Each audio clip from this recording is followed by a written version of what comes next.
Welcome back. We are in part 2 of the stream. I'm joined by Ryan. We're having a great chat in the first step. There we are now. This stream can take us to the end. Sounds good. Have you ever seen a GTP turn into a GT3 just like change in front of your eyes? No. That's what happens after you broadcast for so long. I just want to make sure you know that. You're gonna get to the end towards the end of the stream and you'll be going, was that a GT? Oh, we got a spinner, the 50. Banana Racing Machine, the leader, just nearly lost that race car.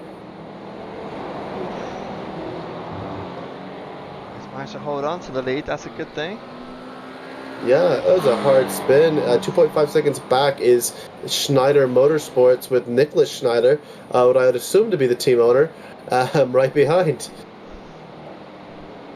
Well, luckily, obviously Banana Racing Team got a big enough gap that they're able to afford that spin. But now, with the tyres probably not optimal, is it an opportunity for Schneider to catch up? Yeah, it could be. The track is drying out quite a bit. The track wetness meter from my race labs is reading as very lightly wet. I would not do anything until it's a little bit less than that even, but I think in the next hour, for sure, we're going to see people on dries. Yeah, for sure.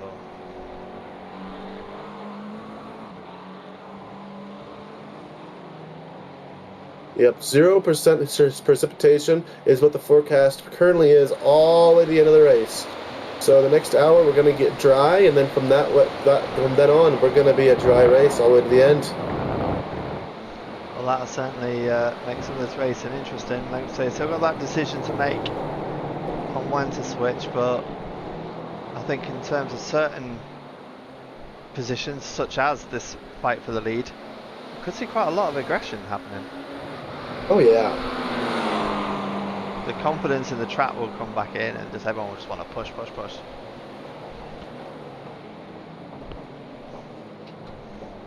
We'll start seeing those faster lap times and those deeper dive bombs.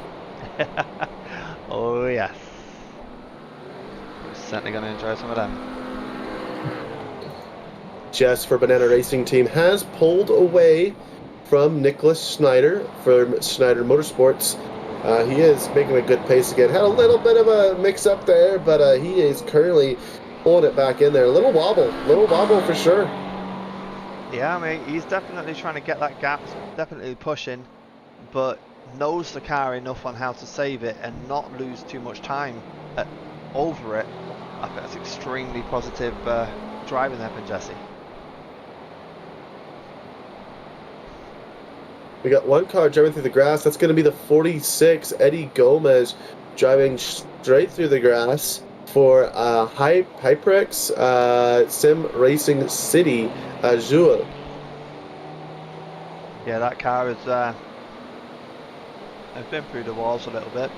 Eddie's done a good job in keeping it going. Yeah, that's a good looking race car too. I love the red and gold. Oh, whoa! Oh, maybe we should stop talking about him. Give him a bad How about Hyperion?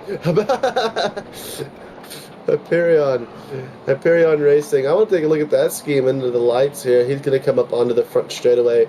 We can get a very good look at that race car. There he goes through that chicane, and then now the what I call not quite the hairpin, but let's just say I don't know the corner names yet. Yeah. There's no front stretch lights here, is there?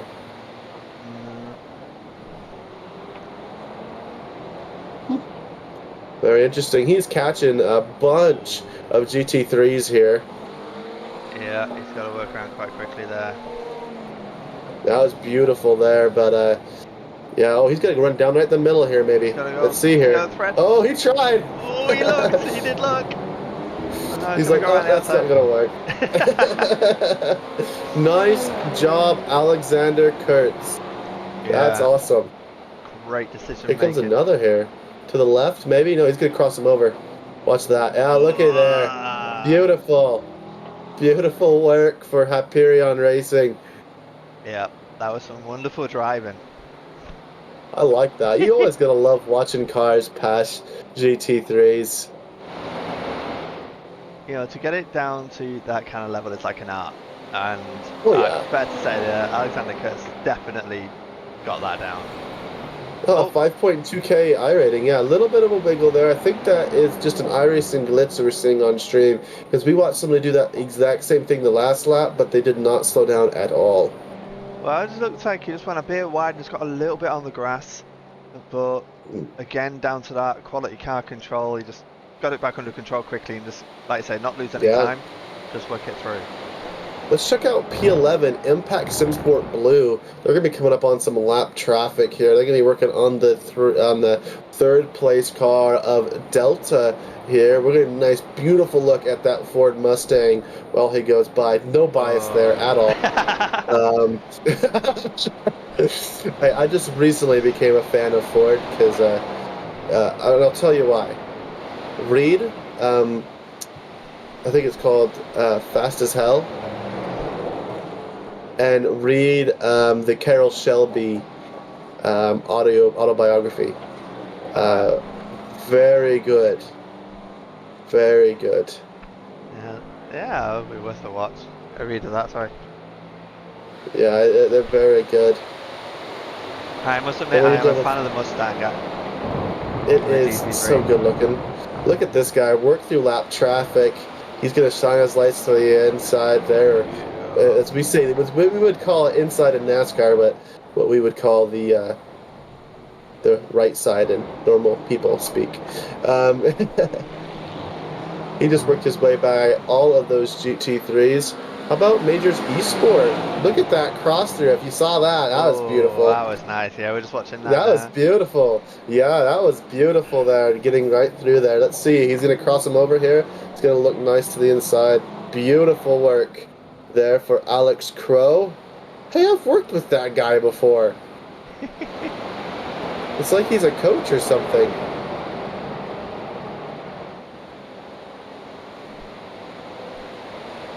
Dude, look, we got a cluster of GT3s back there, of GTPs back there. Do you see that? Just coming out of turn 4, just behind P3, Project 91. You can see a nice good cluster of GT3s. Got P13, which is NGC, the 42, in the middle of that pack. He's going to work on this GT3 right there, coming in to the hairpin. Yep. Oh, come on, don't hit each other. You guys got this. Great job, but not a great job by that Porsche. Let's do better next time, but great job. Yeah, that was quite tight. Very tight. I saw a little cluster form in there. I'm like, there's something going on here. They're being chased down by the number 4, Federico. That's also the name of my boss at work, so I sure hope it's not the same guy. If so, I'm sorry I'm not at work right now. Off track for NGC. I think that little flash of lights from Federico just kind of put him off a little bit. Oh, it will, dude. Not get that chicane right. Yeah, it'll throw you off bad. Let's take a look. Have we looked at P6 Focus Racing GT3? They're coming up on 3 GT3s. That 22? Which car? The 22 Focus Racing GT3. Sorry, GTP, pardon me. GTP. Dude, I'm telling you, dude, they change. They turn into GT3s as you broadcast longer and longer. Yep. Nice little undercut here, dude. They do so good through that corner. Wonderful car control on the way through there. Through the hairpin, beautiful. Eric Biggs has got some work to do here. P12, alright. Yeah, Impact. Yeah, Impact Simsport Purple 49. Purple, All yeah, right, sorry. but yeah. Good timing with the Aerokinetics car. Aerokinetic, sorry. Yep. Nice Well, we move got out. 2 GTPs. Let's go take a look at P14. They're 15 laps down, but HyperX SimCity Azul, they're got to be working on some GT3s here with their buddy just above them.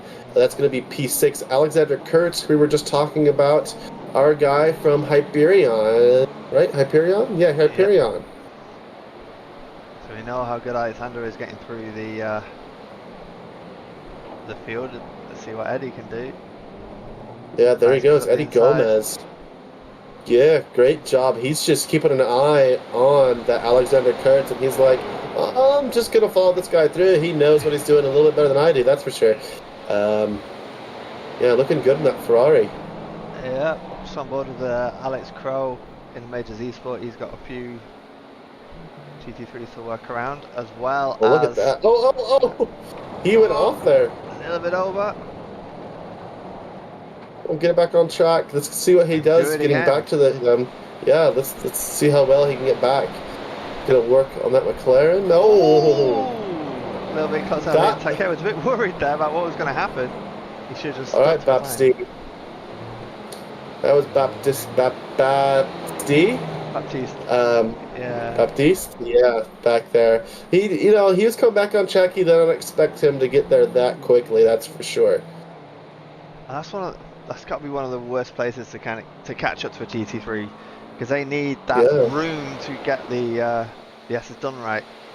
And so you as a Oh, GTP yeah, they approaching that, it's a hard call to make. Well done to Alex Crow for making it through that, and he goes into the pits. Yeah, Composites Performance, the number 40 GTP. They're going to be working on a GT3 here in a second. They've got a GTP just in front of them. They've got the P9 GT3 in front of them, and I cannot tell the GT3 teams because my system doesn't work like that.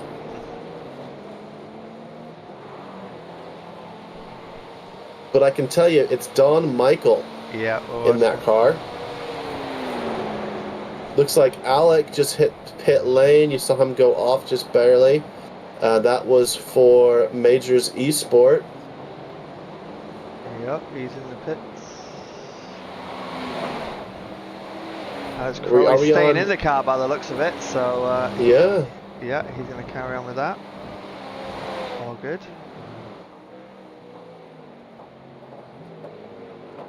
Let's have a watch of how Akabwezi gets through Kremers and Parish. That's P2 of the GTPs. On Nexus Esports. Yeah. First one's quite easy.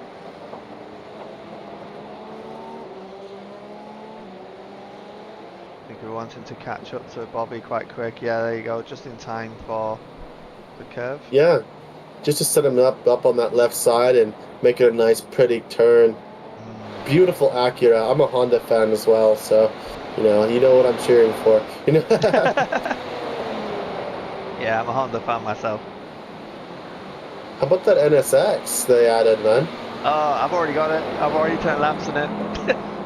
Is it great? I enjoy it. I can't wait to get into the sets a little bit more. I just basically shoved it in a medium downforce and just gone for it.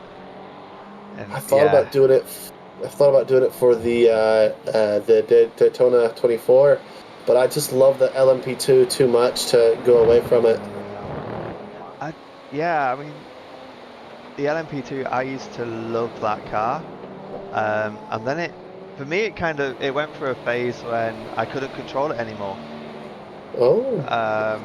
I kept spinning and everything. I just couldn't get on with it. But then I think it was like a season or two ago, it came back to me and I love it again. So I don't know whether it's like tyre models changed on the car or what, but I had to take a little break for a good year away from the P2. Oh yeah, I understand that. It's a beautiful car. It does a great job, But you know how they say, save the manuals, right? Yep. Save the LMP2 drivers, guys. We need more of them. These GTPs have taken over. Yes, they sure have. Oh, that was close from Oh, Hamilton. oh. Nexus, wow, Hamilton, Akebuzi, Yeah, very nearly, good job there. nearly with the kinetic race and MEC GT3, evading And Campbell, but that was so close. You're and praying he's netcode in. doesn't come into play there. Oh yeah, but he's in perfect position to keep Marshmallow Racing, that Cadillac, in check. If we have a couple safety cars and they don't work out in Marshmallow's favor, Nexus is going to get their lap back, and it could make it a good race if safety cars land correctly. Yeah, exactly. I mean, I've just seen that Marshmallow have just done a pit. Moritz is back in the car, Moritz Weinrich. Mm-hmm. So, yeah, getting a bit of fresh legs in the car because John Campbell's done another good job of stinting there. Yeah, it looks like everybody's qualified for the race. That it's still in the race, so everybody will count from here on out. Exactly. Just reading the chat. Kieran, yeah, I agree. Alex here, okay, he's just having a bit of an off-track moment, but he has done some serious laps here today. He has been here so much. Oh yeah. Like, great endurance driver here from Alex Gross. P5. It's got a bit of a squiggle going on there. I think there's some, I don't know, grip issues on that part of the track because he was not in the grass. So yeah. Yeah, I agree. Fair play, hats off. Nexus having to work through some GTP traffic, it looks like. Passing that Delta Racing Ford Mustang. Currently working on P10, which is going to be composite performance, and right by him there in the hairpin. Yeah, got the job done. Getting past yours, Gad. And now it's, wow. How much can Nexus compete with Marshmallow Racing in terms of lap times? I mean, Marshmallow's just done their out lap. Mm-hmm. How much have they got in the tank, P2, to put up a serious challenge? Yeah, and they probably may have moved to dry tires, as my track wetness meter is saying mostly dry, but if you look at Nexus Racing, do you see the rooster tails? Yes. I still don't trust it. Here comes Nexus to pit road. Yeah, exactly. They're going in. It'll be interesting to see what they do tyre-wise. Fortunately, we don't have that kind of data to see whether or not they change from wet to dry, but... I might. Let me see here. How far are we thinking for crossover into dry? I mean, I don't think we're hugely far away, but like we're saying, the spray that we're getting from the cars tells me that it's not ready yet. Yeah, that's what I'm seeing too.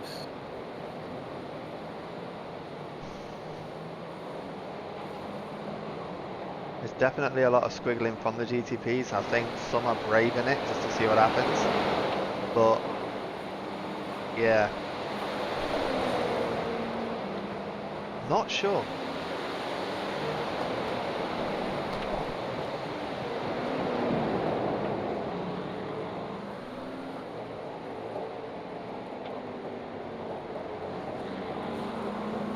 Alright, so they do have a tire compound thing on here, but it obviously isn't telling me anything because I don't understand how this works. Nexus looks like they stay out on wets, is from what I can tell. Yeah, we got Charlie Pouillet in the car again. I mean, my tire information is saying they stayed in wets as well. Yeah. Yeah, it's a little bit tricky. Still working on that kind of data to come out of iRacing to get that scraper right. I know that there's been lots of discussions on that. And my information is saying we've got 1, 2, 3, 4, 5 GTPs on dries. Oh, really? That's surprising. I think the darkness is causing the spray to come out more, maybe? Because those lights are hitting it and causing you to see much more of it than you normally would. I'm not sure.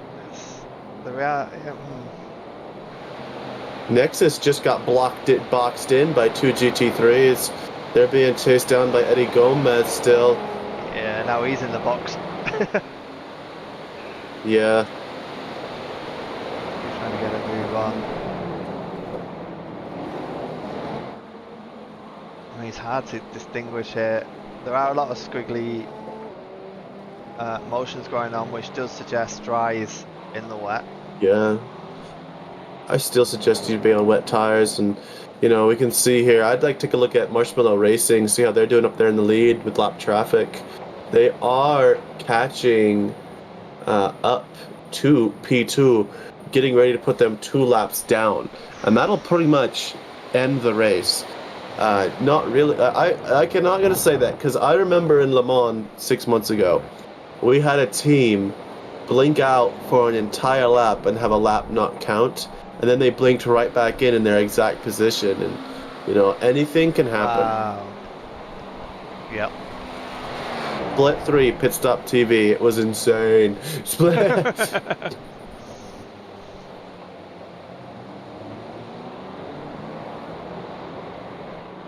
Got a little bit of a positional battle happening here. P6, P7 in GTP. Got Ramos of Focus GTP. And Hyrian Racing's David Bay. Hyperion, yeah. Yep, they're having a good setup, and looks like they're going to be putting Focus GTP under a lot of pressure, especially going into turn 1. Got face for the spray.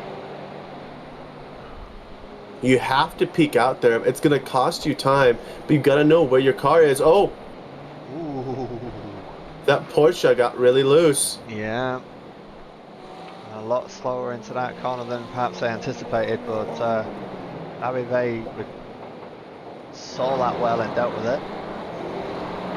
Yeah, the Porsche seems to have a better downforce setup than that Acura. I agree.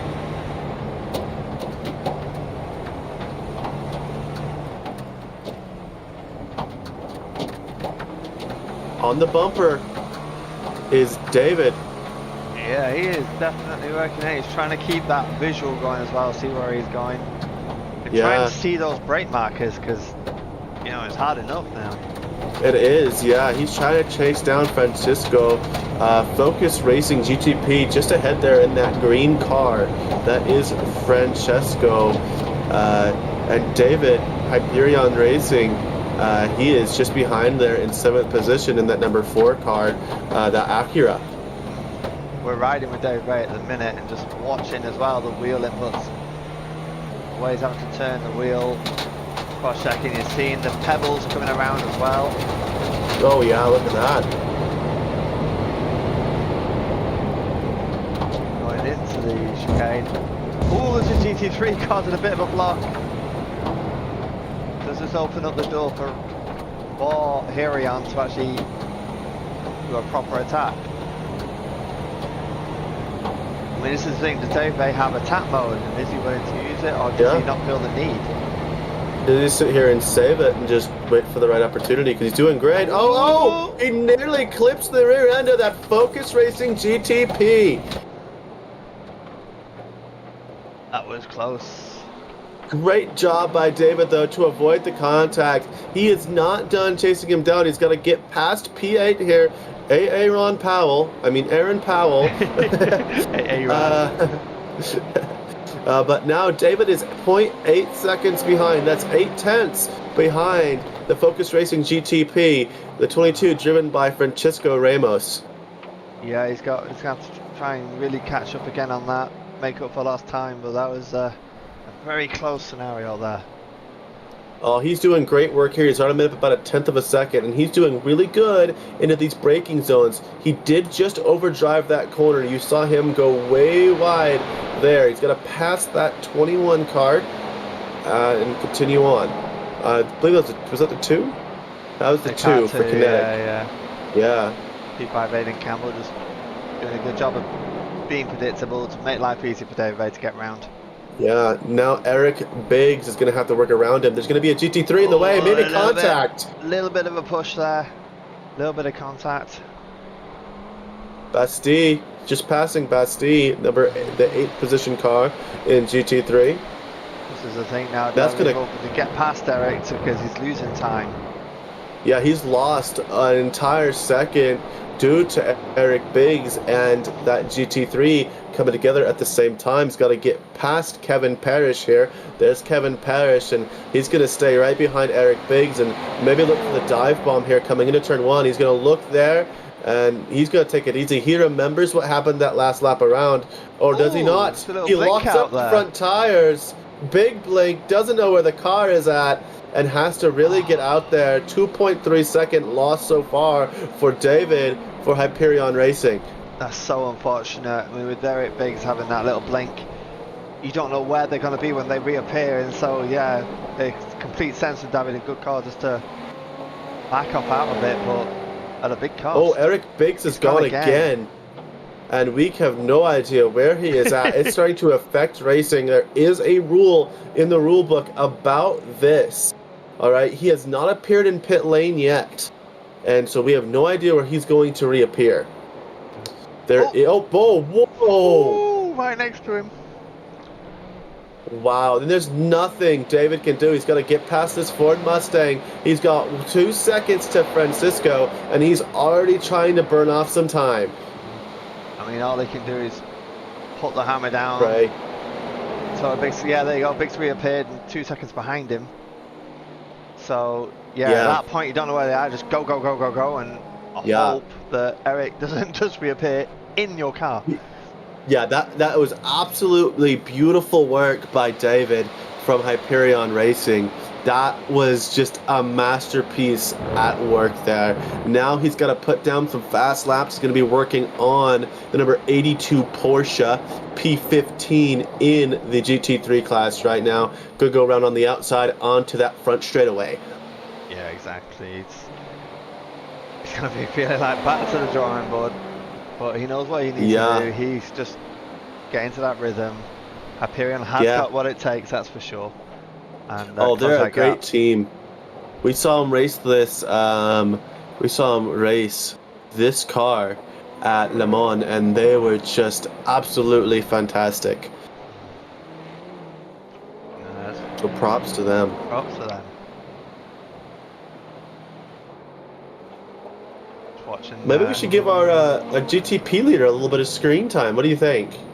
Yeah, let's go. They are leading the race, like, yeah, Marshmallow Racing. Yeah, I mean, they're certainly doing their job nicely. Closing in on Daniel Slater.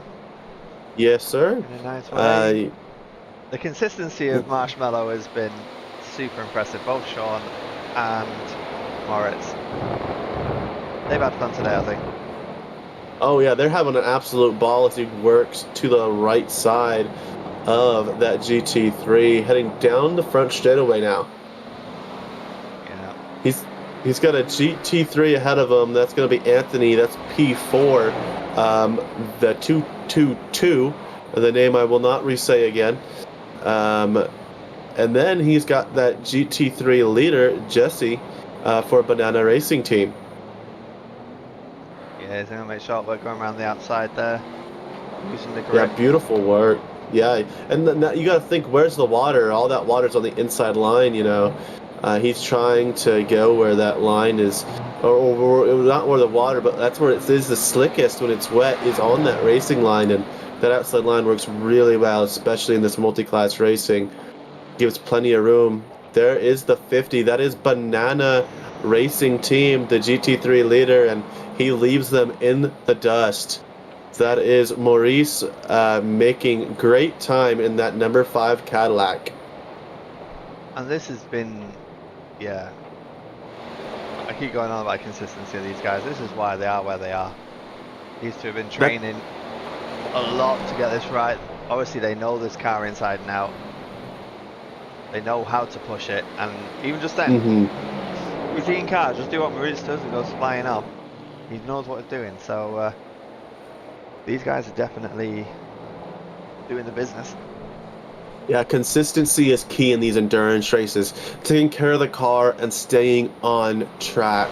That's how I won the 24 Hours of Le Mans Obviously not the official, because that doesn't exist, but the closest you can get to the official, the August edition, in the Global Endurance Championship. And you just have to sit there and just be consistent, don't over push your car, take care of your equipment, and that is what they are doing here. They are running a little bit slower laps than Nexus Esports, but Nexus Esports is making more mistakes, and at the end of the day, the mistakes are going to cost you more than a second or two on your lap time. No, exactly. A little They bit don't of feel the need accent to there, I apologize. That's right.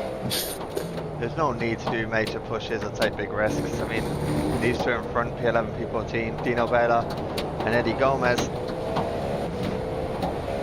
trading a few places, and now we get to see what Moritz does against two GTPs. Yeah, the leader is going to try to have to do a lot of work here. You know, you can see Eddie Gomez not taking the best line. You can definitely see that 5 is going to his optimal line, and he's going to have to start searching for a way to get by both of these cars as they almost go side by side.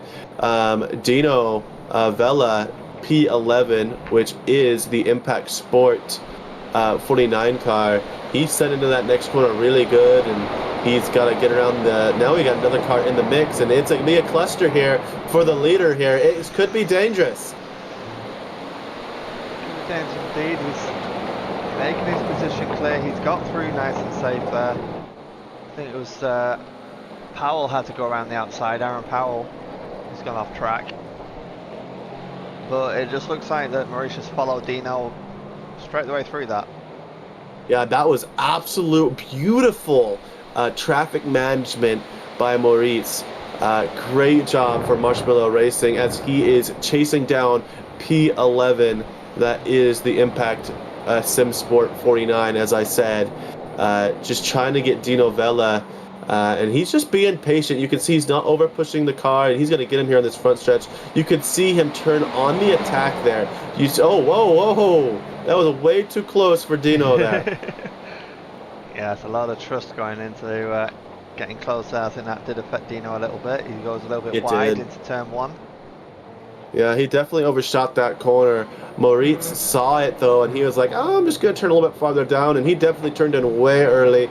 Didn't want no contact. He's definitely protecting this race lead. Oh, for sure. And he's making the good choices. Patient, decisive, and yeah, keeping the count on the track. Doing a great job. He's got to work on Baptiste again. Gonna do a little crossover. Beautiful move there, and he's got 2 cars in front of him that are just on their way out for an outlap. And what you saw Baptiste do right there, never do. I'm pretty sure I saw him flashing his lights, or that probably was Eddie Gomez trying to get by him. But both these cars are on cold tires that he is passing. He's got to be careful. When you see that out square in your relative, you go, okay, these guys are on cold tires, high probability for wrecks for them. Definitely keep a closer eye on them. Yeah, you got to give them that little bit of extra room. They got to use their exits. I mean, some GTP drivers forget about that. I'm not saying that here, which is good, but appreciating the fact that the GT3 cars need such a wide exit, and especially, like you said, if they're on the outlap, it's really important. They can't make the quick adjustments from dive bomb. Oh yeah, and he's got the catch here. Kevin Parrish, P12. That Porsche gonna go by him out back here on the front stretch. Just there you go. You know, beautiful timings. You know, I cannot say this. This is you're watching a master at work here, folks. Get a good look at it, study it, because you're not gonna see many people do better than Moritz. Yeah, I am there with my clipboard making notes. Oh, are you? I wish. If I had my clipboard on me. I'm watching thinking, yeah. I mean, this is the great thing about watching Top Split. When it's races like this, you can definitely learn something. Oh yeah, I mean, you just gotta focus on the battles, and traffic is the biggest thing in this racing. So you just gotta keep a close eye on it, and you know, maybe we should start spotlighting a couple of GT3s. You know, I know the. Let's take a look here. Who's in a good position for? You know, let's take a look at that number 6 in GT. Sorry, the 6th position, which is going to be Delta V Racing at Porsche there. That is going to be the 119. He's going to have a lot of people passing him here over the next few laps. So, well, he's got a lot of GT3s behind him, actually. He's got Aaron Powell, Francisco passing him, catching him as well. Those are two GTPs. We'll have to see from a GT3 perspective, what is it like having these GTPs come by you? It can be really nerve-wracking. It's about, again, you have to stay predictable, and obviously the expectation is you stay on the racing line.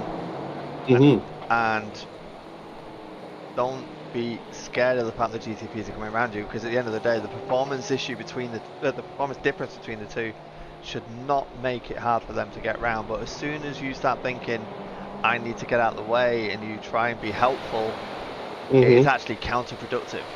It is. It is. I remember my first endurance race ever. I didn't know that. Nobody taught me that. It was just two dudes who didn't know what they were doing, and I was getting out of the way, and all I remember that whole race is people were screaming at me. Yeah, it's really not easy, and you know, when I was involved in working with other drivers who were new to it, I had to say down the pond, don't be intimidated. They're going to come around. You hold your line, do your race. Yeah. You're not saying block them, don't block them, but even then though, you have to think to yourself, if you know you're approaching a corner which is going to be a dangerous overtake and you think the GTP might be taking it, you're not blocking them, but you need to make them think, I don't want to take you here. Yeah, you gotta move over into the lane that they want and go, hey, not right now. You see David, the sixth place position, Hyperion, working right by him there. And there goes Aaron Powell as well. He's got 3 more GTPs behind him. The 10th position, Composite Performance, is going to be working on him next. And there goes by that number 10 car Porsche. Great job. You can definitely tell he's just trying to run his line, but also he's keeping in mind who's behind him, what line they're going to take, and to know, all right, I can't take that space on the racetrack because, well, it's being occupied at the moment. I mean, sometimes it's helpful from a GT3 to almost assist facilitating the pass. I've had it where a GTP is really looking down. I'm thinking they could easily dive bomb, and so I'll try and be predictable, but also when they pull out side by side, I'll dab the brake just a tad early, so they shoot more in front, and then that means I can just get a really strong line out, and I don't lose that much time because I'm sacrificing my entrance to get a better exit rather than sacrificing the entire corner as a GTP is dying to get past. Yeah, and what I love about watching this split is these guys, they know these cars. All right, the GT3s can go just as fast as the GTPs in the very slow corners. And the GTPs, you do notice, they'll hang behind them for a second and then pass them with their acceleration on that next little straight. And it's art. It's art at work here. And that is lap management, it's art trying to make sure these guys are taken care of lap by lap. Why don't we take a look at our GT3 leader, Banana Racing? They need some sunlight here as they are leading the race, being followed closely by Aaron Powell, that Majors Garage Blue entry, getting by there along with Nelson Clement. He's got Kevin Parrish chasing him down, but not really. He is running away from him. And Alex Crow will be the next GTP to catch him, and that would obviously be Majors Esport. Yeah, I mean, Mr. Rankinet's made that look easy, dealing with the 2 GTPs flying through. He is just, again, doing his thing. He more than likely either being aware himself or a spotter saying what's going on behind him, so there's no surprises. The experience of these guys, I mean, I doubt they will need a spotter at this stage to say what's going on, because it's a quick glance at your relative. Yeah. And then just, again, being in control of the situation, knowing what you got to do. Of course. I've just noticed that in the box we've been joined by Garen. Are you there, Garen? Hello. Hello, how are you, sir? A little tired, but yeah, doing okay. Doing okay. Good, good, good. I It's mean, being the it's chief, been 9 hours of well, plenty of action, that's for sure. yeah, Yeah, it's been great. being the chief for 9 hours is an insane job. I'm really grateful for what you've done here for the split. It looks like everyone's having a really good time. What are your thoughts on everything? Look, given the conditions and the fact that it's a multi-class race and it's in the dark and everything else, I think particularly at this point, it's been quite good. It's been quite clean. I mean, it hasn't been 100% clean, and there's been a few little whoopsie moments, but yeah, I think for the most part, it's actually been really good. Yeah, I think we can expect the whoopsie moments in any race, can't we? But yeah, standard here, at least from the box point of view, has been really enjoyable. We're just taking on board the styles of the approaches between the GTPs and GT3s that have overtaken each other, because there's a big mix at the minute.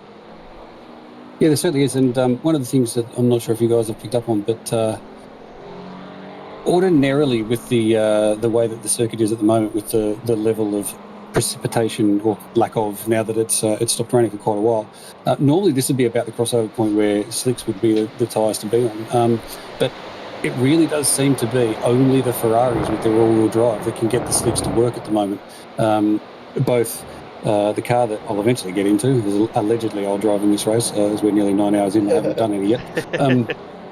Both us and I know a couple of Porsches tried slicks, and after 2 or 3 laps had to just give it up. We couldn't get heat into them, couldn't stay on the track. It was just too bad. So we've had to go back to wets. So yeah, it cost a little bit of time having to do that, but as I know you'll have a giggle at Adam, be on the right boots at the right time. Oh, So yeah.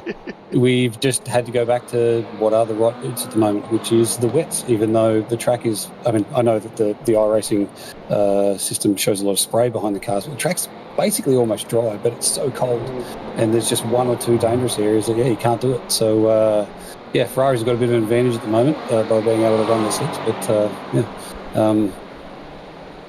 I guess we'll see whether we actually get slicks onto the car or not till the end of the race. No, exactly. We've been talking about the spray that's coming off the cars and the length it's going to take for the track to actually dry because of the temperature.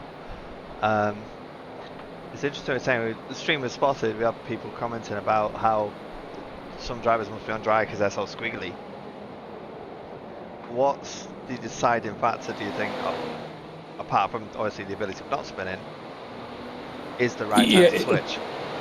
Yeah, I think it's being able to get heat into them, and you can't go fast enough to get heat in the tyres with the way the track is at the moment. I don't know whether it's a combination of the new tyre model, the way that because it's dark and no sunlight, just the residual moisture is staying on the circuit. I don't know. Obviously, with the build, only a few days ago with the new tyre model for the GTPs, we're not fully up to speed with everything. But maybe it's just a new tyre model. We just can't get temperature into it, which means you're going too slow, which means you can't get or the tyres get even more cold. And so, yeah, it's just not working. I'm pretty sure that the 24 car currently in 8th place, that's a Cadillac that's stayed out there and persisted on the slicks at the moment. And they're just bleeding lap time everywhere because they just, I mean, good on them for, trying to keep it going on the slicks, but yeah, they're not very fast at all. So, I think for the rear wheel drive cars, wets is still the tyre to be on. So, we'll see if that changes at all between now and the end of the race. Yeah, I mean, go on, you go for it. I gotta agree with you. Yeah, I've got my track wetness meter over here, and it's saying it's mostly dry, and it's 66 degrees Fahrenheit, and that's the problem, is that track just has no heat in it, and it's still wet in enough spots to where you just can't get heat in it. I understand that, and no heat in the tires is no grip. It's like racing every single lap on out tires. Oh, there goes the 50. The 50 has spun. He's avoiding the wall. Great job there on the front stretch. He's going to back into it, though. The 50 has lost its rear bumper into the wall. That is the race leader, Banana Racing Team.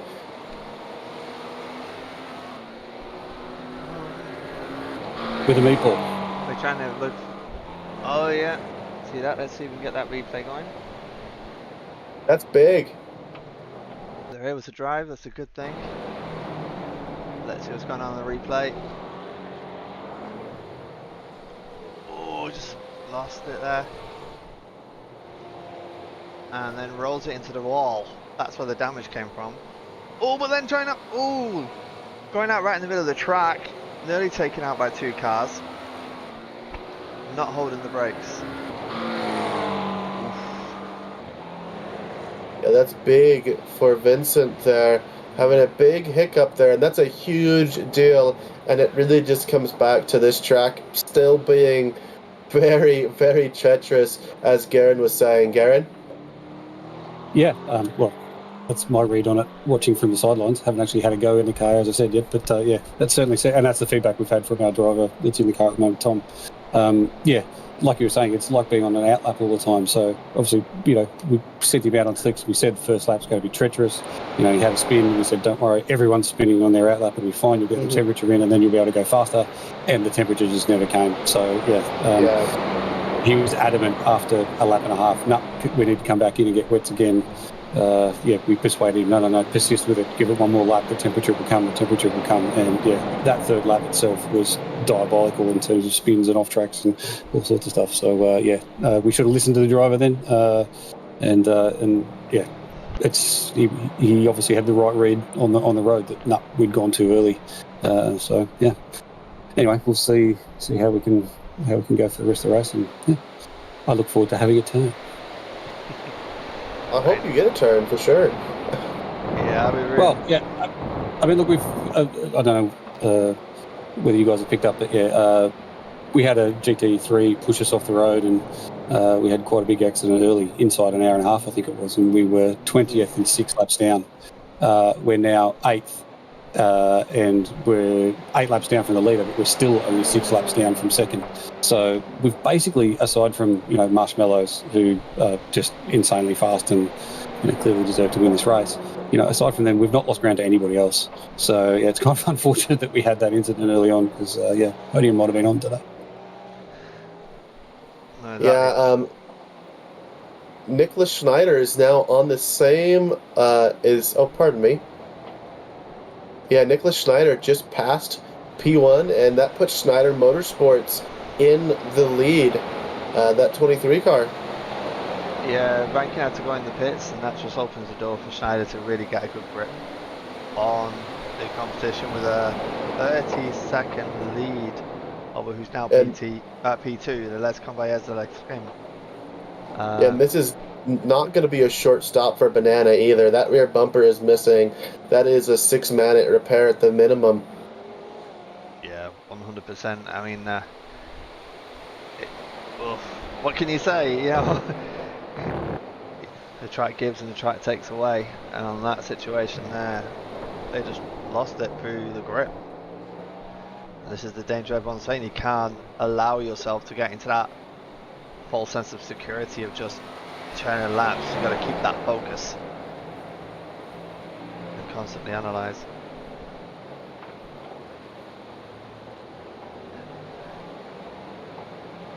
Yeah, it's definitely, you got to keep a lot of focus over a lot of hours. It is, like I said, when I did Le Mans with these guys, I literally stood up for 24 hours straight, did 8 hours of broadcasting, 12 hours of race control, and then a few hours in the car too, and you start seeing different things in the car. You start hallucinating, literally.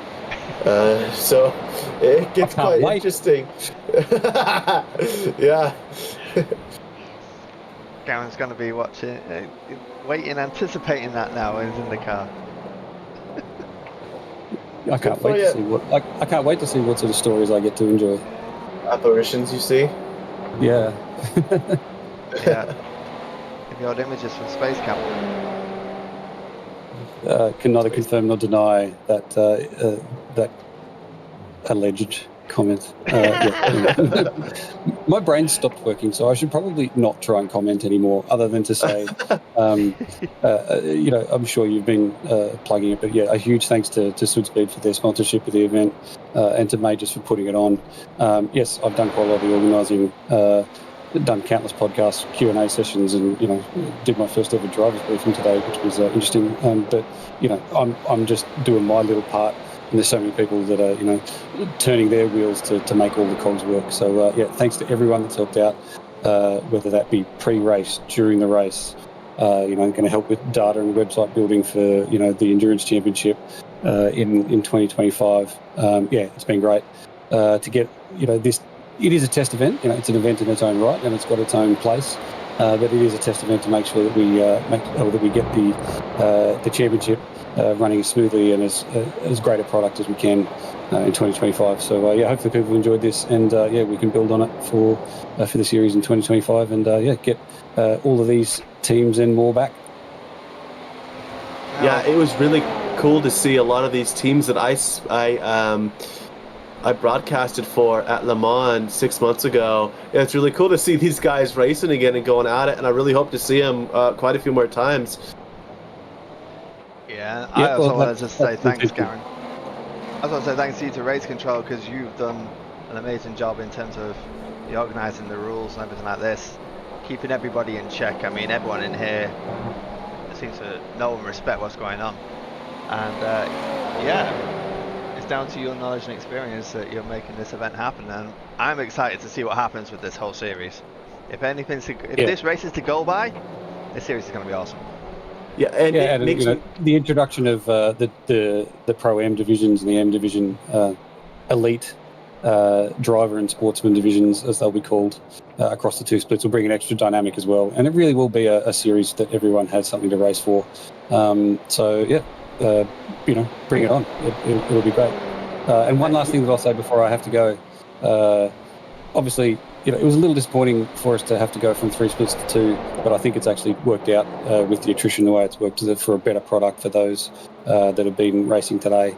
So I know there was a few disappointed, but hopefully you've enjoyed the race by having cars constantly and not very, very reduced fields with what we decided.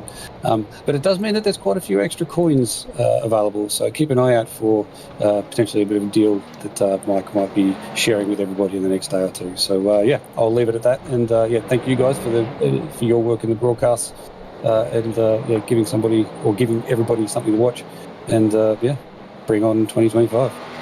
Amen. All the best. Yeah, we did have a contract. Yeah, we did have BRT went off hard and got a lot of damage, and also the 42 of NGC just had a really bad spin in that Acura. Just watching that NGC incident now. We got Joe in the booth. Hey Joe, how you doing? I'm doing great. How have you guys been holding up? Oh, we've been good. I'm seeing apparitions over here. Are you okay? No? Yeah. The GTPs are turning into GT3s. Well, you can go and have a lie down if you want, Brian. No, we're doing just fine. I did want to just do one last comment. I love what's going on with MEC here. I'm really excited because we're going to be able to create a fandom for a lot of these teams, for the people who are viewing, and we do got viewers, I know that for sure, and it makes me really excited because I'm over here rooting for Delta Racing. You look at that Mustang and how can you not love it, and you're just going to root for them. And if you're watching the broadcast right now, you see the guy dart through traffic or make an amazing save or just do a great work on track. Follow that driver, follow that team, because they will be back in the upcoming months. You probably could find them on Discord if you put enough work in and talk to them and really become a fan of these teams and become invested in the racing. And it makes the racing so much funner, and for them, for us in the booth, and for you, because you have somebody to cheer for.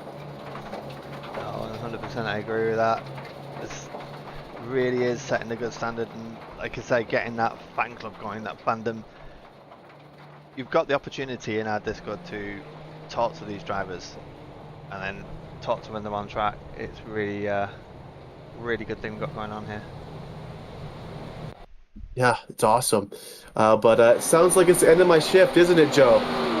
Yeah, if you need a break, now's a good time to probably go and take that. So got about 3 hours left on this thing, so it's getting down to the end of it. And man, seems like I think that was one of our McLarens, it looked like, that had a big issue there. Yeah, Ilias Roman, the BRT Wayfoot squad, has just hit the wall from the rear in turn 1 and caused a lot of rear damage. That's the second time they've done that in the last 10 minutes. Very impressive how they can put a new bumper on that quickly. But yeah, I just wanted to say that thank you. And you know what they say, no rest for the wicked. I'm going to go do more hours of race control and go see what chaos has happened in Split 2. I just want to thank you guys for the opportunity for being here. It's been an absolute pleasure. And thank you guys. Thank you, Brian. And yeah, shout out to everyone in Split 2, and especially Sud Speed teams there. Hopefully they're enjoying themselves.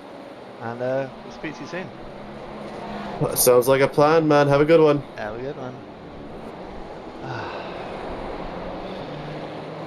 So I was looking through, and I noticed that there are a number of cars that are still showing on wets. I'm not sure if that's accurate, because it does look like the track is still moist, because I'm seeing a lot of spray being kicked up. But there's a few that seem to be kind of trying to make that transition out there. Have you guys noticed that as well, that we seem to be in the crossover period now?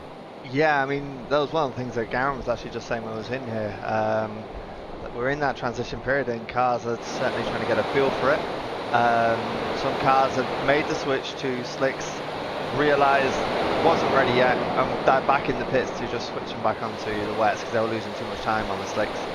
Some cars have actually stayed out there and trying to make it happen, so car 24 is definitely one of them. And the lap times are coming down, it's starting to come to them a little bit better. The Ferraris are the ones that seem to be benefiting the most in terms of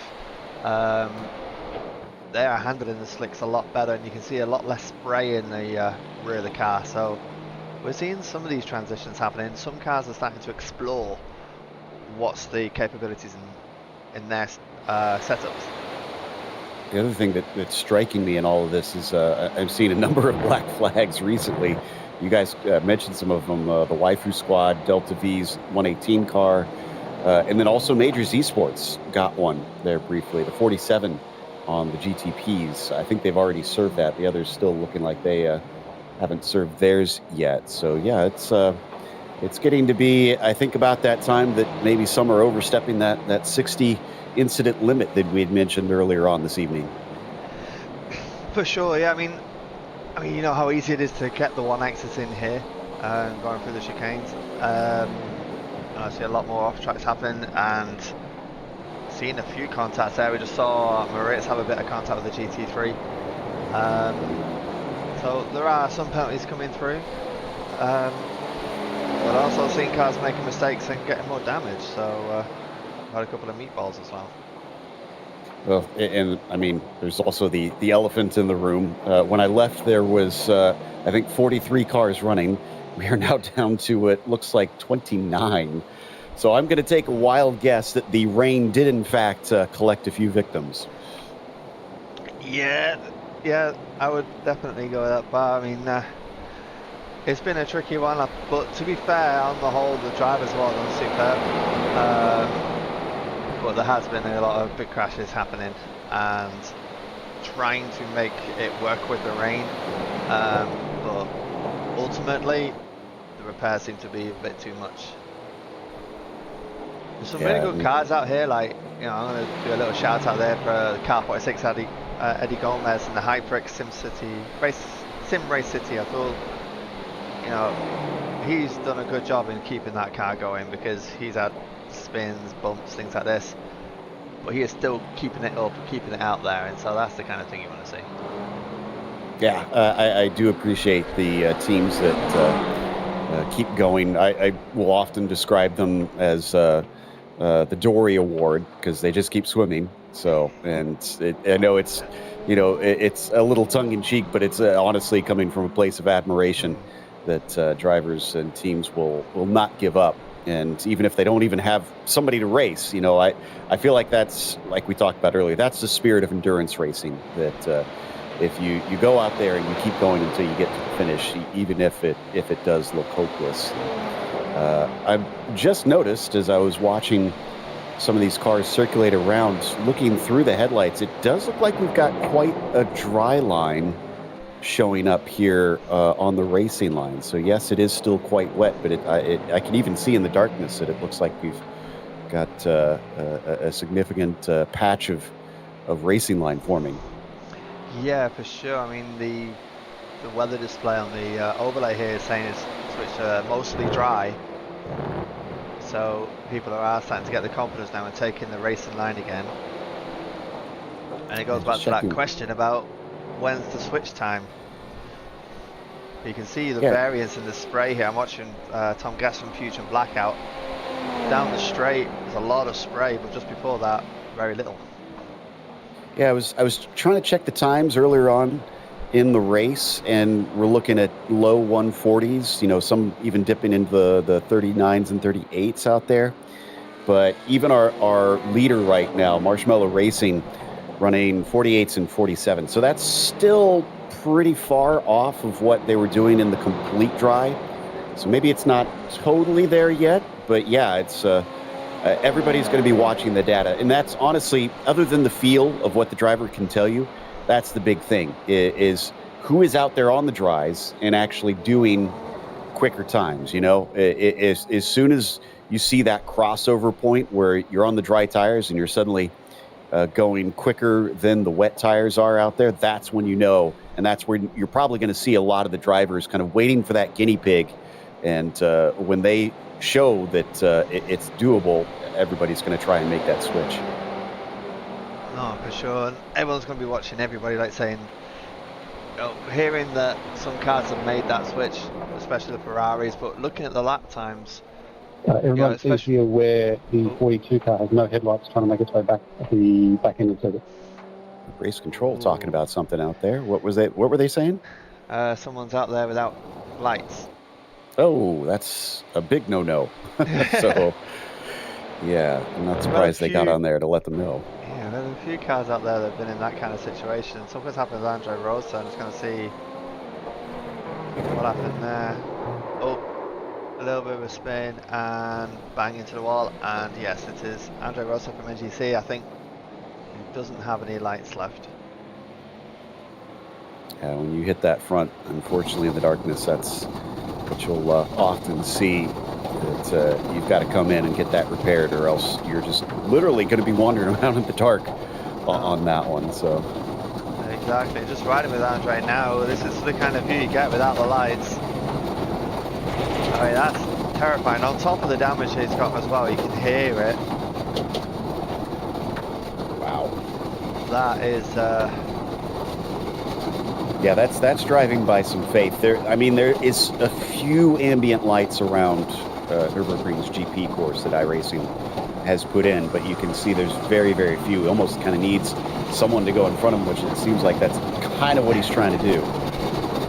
Yeah, I mean, if he can keep up with the GT3s, that'll definitely help him. But at this point here, I mean, how do you know where to turn? That's just crazy.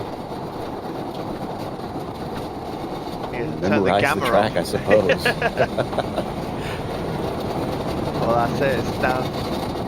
This is where you know where your practice comes in, if you can drive without the lights on.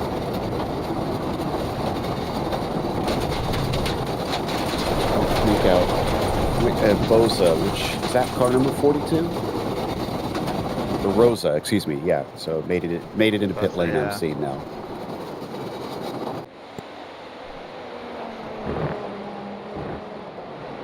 Good to see him make it okay. Unfortunately, I think they'll be sat there for a bit of time. Most likely. Just under 3 hours left to go. Hopefully they get back out there and finish off the race. Oh, okay, this is significant. Delta Racing's number 12 has a black flag, and they're actually stationary right now. That's second in the GT3s. It looks like they're trying to get the car moving, but it doesn't look like it's really great for them right now. If they can't get it moving, we might be back to another safety car. And they are on their way now, so that's a good sign. We won't have to slow down the race. But they were already, close to a minute behind Nicholas Schneider in the 23 in the lead, and they're definitely not going to catch them now. And they've spun out again in front of traffic. Now they're trying to make the right decisions of when to move. We've got Dino Vella coming down on GTP. White, yeah, it's keeping off the track.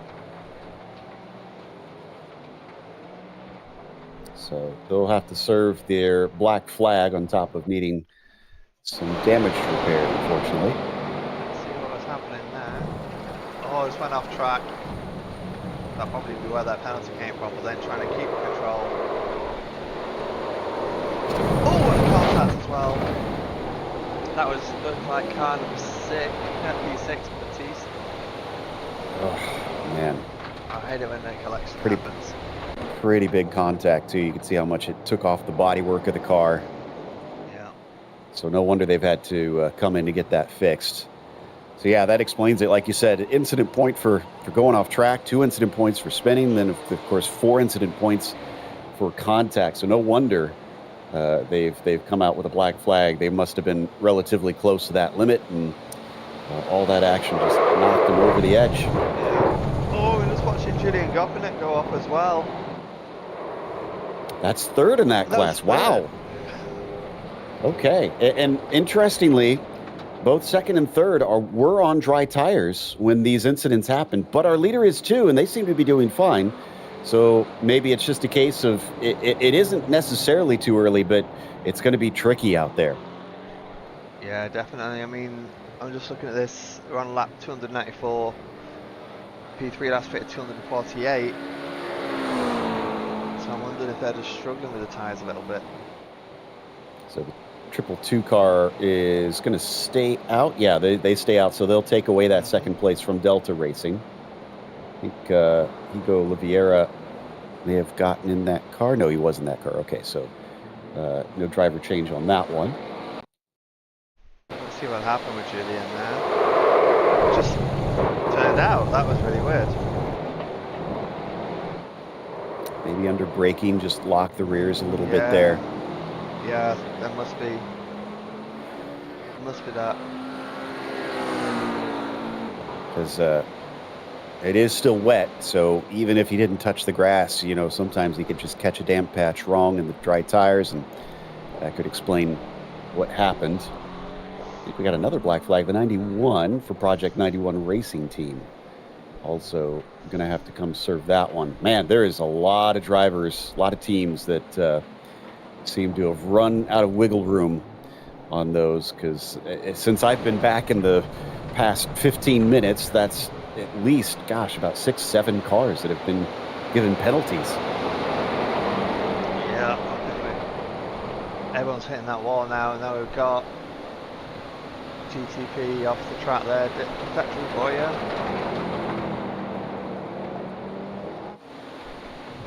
Yep, he's off track and staying off track as well. Yeah, you're right. So Drew just trying to stay out of everybody's way a little bit, which is honestly for the best, although it's going to be super slippery in that grass with how wet it still is. So that does make it tough to keep the car pointed forward, but he does, and he's back on his way. Yeah, now he's got to work the temps back into the tyres and clean off the debris that's on. It's going to have grass on it. Yeah, exactly. Really be careful that it's going onto the marble.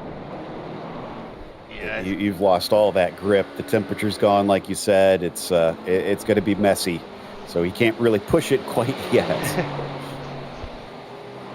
I think he's going to need a lap or 2 on that one just to really get them anywhere close to optimal. Oh, he outbraked himself down into turn 1 already. Yeah, no, he's hasn't quite sussed out where the grip is quite yet here. He's going to have to take it nice and easy for the remainder of the lap. Running 13th right now, that High Prix Simray City Azul car. Yeah, he can't even get that thing to turn around the Mercedes arena. He almost understeered off. It's certainly proven to be a handful, that Ferrari. A shame it was doing so well earlier. Sad to see it dropping down the rankings a little bit.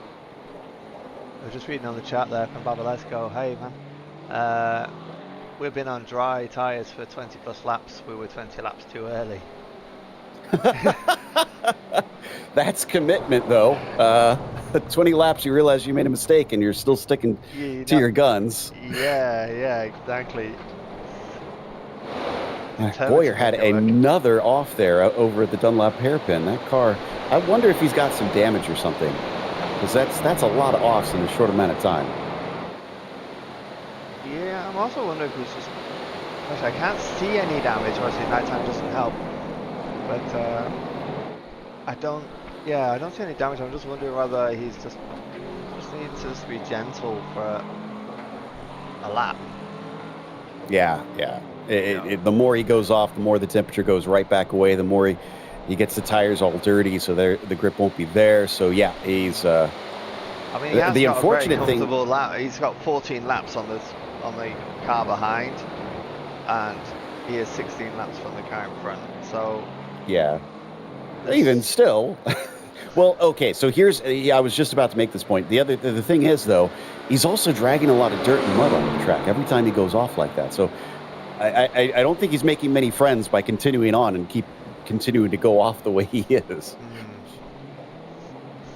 No, exactly. He's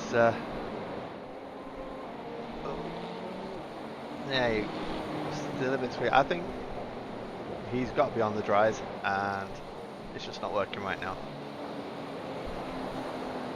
Yeah, no,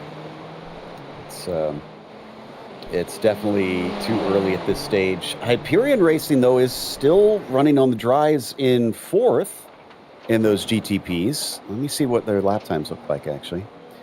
Of course, the traffic makes this difficult, but 46, 47, 48, 50, 46, that seems comparable to what I was seeing for the others. In fact, slightly faster. Oh, we got to go to the leader. They're slow. Or are they in pit lane? They're in the pits. They might be in pit lane. Okay. Whew, I had a bit of a scare. I thought they were also off track and trundling around. No, Moritz has done an outstanding job, I think. He's just going in the pits. I don't know if there's going to be a giant change. Sean Campbell did a good job earlier. And he's just written in chat, he's been quite happy he didn't spin on a restart, so he's making progress. But these guys have been, in a whole world class. Checking on the other cars in those GTPs that have the dry tires, that'd be Major Z Sports 47, Alex Crow. It's kind of all over the place, so it's hard to read if they're at a good point for those dries. But definitely, Hyperion Racing is able to lap faster than our leader was on the wet tires. So yeah, I'm still of the mind that I think we're in a crossover period. And it's doable. It's just you have to be picture perfect on the line out there. Yeah, I mean, it's looking like Alex Crow is the fastest at the minute. Pulled out 1:45.6 in Major Z Sport. And moving really well. Thing is I see a 150, 151. But then, he dipped down suddenly on lap 280 to the 148s, which is pretty good. So the pace is there, but he can't seem to do it consistently. Yeah, you've also got to bear in mind the traffic and other factors getting involved. But for sure, these are trying to make it work. I think the other issue about this is, if this was a single class race, it'd probably be a much easier decision because you'd only maybe lap cars every once in a while. But here, with it being multi-class, you're having to take a whole wide variety of lines out there. And I think maybe that's what's making it so tough to make these dry tires work, is you're constantly having to dip them into the wetness. Just in normal average racing, they need a much wider line to be out there to really be able to utilize them. Oh, and that is, sorry, I was just seeing your replay here. It's a couple of our classes, including, well, Pouyer. He was one of our top runners. They've got a penalty after that contact. Yeah, they were in P2, and there seems to be a collision with aerokinetics. I'm not sure what's going on there. Looks like they lost control a Looks like bit. they lost control and then hit. Oh, they hit the Nexus Esports, and that's obviously giving them the 4x, which could give them a penalty. Wow. So, and that penalty is just the incident points for now. That's not even taking into account whether or not they get a penalty from race control for avoidable contact. Safety car. Oh, and we got a safety car. Who is stopped on the track? Everyone, please maintain. Looks like the your 237, no maybe? overtaking. The Yeah. leader has a full lap to do to get to the pit lane. That's so the 12th place in the GT3's DL RFP has come to a halt on the track. They actually were directly in front of that incident that we were just watching the replay for with our leader. You know what's happening there, yeah. So I'm just watching it now. Duke is there. A little spin out. Looks like it's unrelated. Of course, it could have been a distraction that maybe helped cause the spin behind them. They're looking a bit beached there. It looks like they actually beached in. They can't move. Well, remember, the cars don't get stuck in the gravel. Although I did notice on that supercars race I was mentioning earlier today that it looked very difficult to get out of the gravel when it's wet, which is a bit interesting.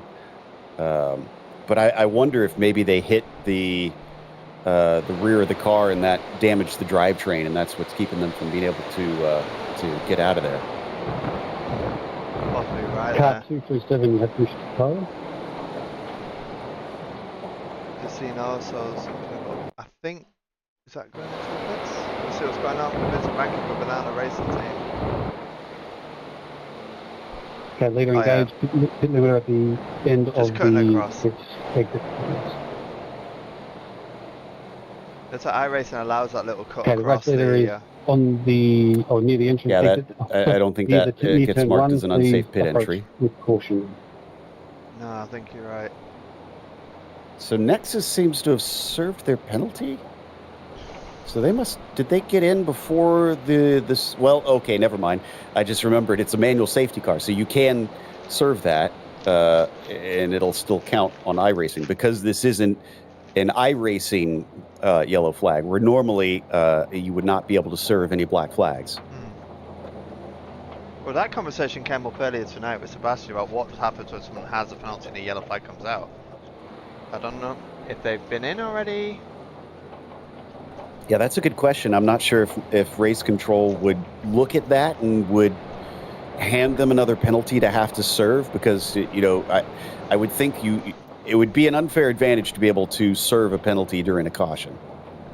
Well, looking at my data screen here, Pouyer was actually in the pit lane time for 28 seconds on his last one, so it's quite probable they just did the drive-through just before that came out. Ah, well, that is extremely lucky in that case. They're back in the pits. Yeah, they might have some damage from that contact, so because you can't serve that penalty and take service, or you have to serve the drive-through. Yep. Then you have to come back around to get whatever service that you need. Looks like they're doing a full-on service to changing the tyres. Okay, we'll start the wave. The good thing for Nexus is they are still in second. They haven't lost a position. No. It looks like it's about 4 laps back to the Delta V number 14 car, but they're now a lap behind Marshmallow Racing. And while they could maybe use any future safety cars to try and get laps back, it's going to be tough for them to try and make that up. No, yeah, I agree. It's going to be a monster of a trap, especially when you consider how you may take a wave bar. Strong Marshmallow Racing have been today. It makes sense to do the pit now, get the service now, be at the back of the car 19 GTP you may take a wave bar. Pack, just to use the time wisely in terms of the repairs, like you're saying. car. Oh yeah. No, oh no. This couldn't have happened at a better time for them. Both to be able to serve the penalty before the caution, and then now, yeah, like you said, everybody is going so slow. This gives them so much more time to get the car repaired and not lose any more laps than they already have. And in fact, they've already completed it. They're back out on the circuit and have remained one lap down and still in second place. So sometimes the racing gods just manage to smile upon you. Exactly. That was definitely a nice example of the track giver. Absolutely. So I'm trying to see where potential battles could be. P4 and P5 are next to each other, so that is Focus GTP 1, Thiago Rodriguez and David Vey from Hyperion Racing. They are right next to each other here. It's going to give them a wonderful opportunity here for David Vey to really steal a place from Focus GTP. Also looks like P4 and 5 in the GT3 cars, that's Sumatalk, Sensations, and Kinetic Racing MEC, also going to be close to one another on this restart. So that'll give us some action down there as well. Yeah, I'm like you, I'm trying to see who we've got within range of one another. Yeah, and this Maxime Demolin just went a little bit wide there for Sumatalk Sensations, but Kinetic Racing MEC's Nicholas Skeet's definitely aware of what's going on there. Okay, we will commence the class split when we are on the front straight.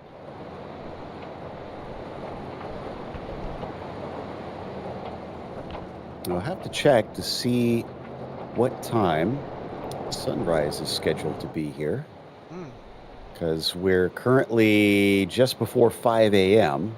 I'm sure we at least got a little bit more before they get some sunshine on the track, with this being set in GTP cars, you may move to the left and pull to the front of the safety car queue ahead of the GT3s.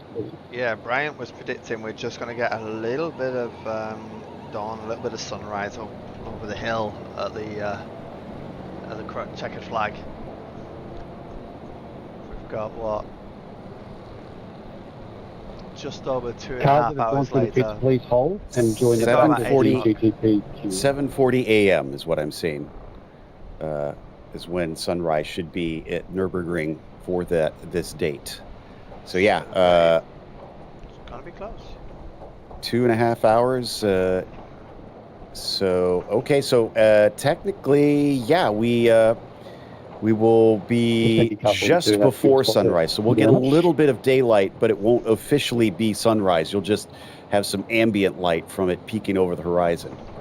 Yeah, I think that's going to be a nice way to finish, having everyone being able to see where they're going. GTP leader, you may exactly.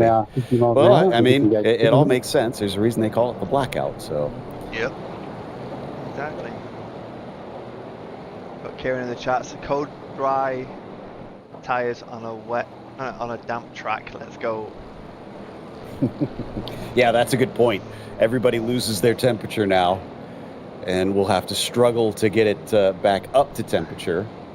But I think I see a few that did take some dry tires. Hyperion were on there, Majors were on there. Project 91, did they have them on there? I'm trying to remember. Apparently they do. Well, they do now, but I'm wondering if they did the previous stint, because the 47 and the 4, I'm pretty sure we had mentioned they had them on. So that's no change there. But Majors Esports Blue and Project 91, I think, are new ones on the dry tires. And then we've got Impact SimSport Purple also on dry tires. But they're all the way down in 12th, 13 laps down. So I've seen a lot of cars really trying to work those tires in already, trying to get the temperatures we'll up. be going green this time by. Green this time by. All right, they just said green next time by. A reminder, no overtaking. Ready to go racing again. On the front straight. Yeah, and we are going to stick with Rodriguez and Vey just to see how these two are going to be feeling that pressure. How aggressive would that be through turn 1 and through the complex? especially since there's still those 2.5 hours left to go. Yes, now is a good time to try to up the aggression a little bit because you have a position up for grab. But you can't lose sight of the big picture. You got to remember there's still plenty of race left. There's still time for things to develop. So if you think you've got the pace, don't take any unnecessary risks out there. Take the high percentage passes, but also just don't rest on your laurels. It's kind of one of those things where you learn to read the race and see where is that safe and good pass that when I want to get by this car and not put myself in a place of danger. Yeah, 100%. It'd be good to be looking to see if you can force the error in the other driver without trying to endanger yourself in terms of going for a dangerous pass. Here's the other thing. Hyperion on the dries, focus on the wets. So this will get interesting in that front too. That is a good point. That is a good point. It's going to be everything's just, what is it, Ferrari versus Acura, wets versus dries. We're about to go green. Green, green, green. There we go.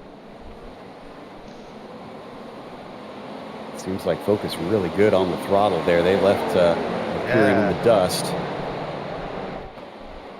Oh, and all this spray now as they fan out too. That's going to make visibility pretty tough down into the first corner. Somebody went off into the dirt there, but everybody else around behind them manages to actually make the corner. Yeah, it was Adam Locke that ended up being the one to come off there, but also Puya came up as well.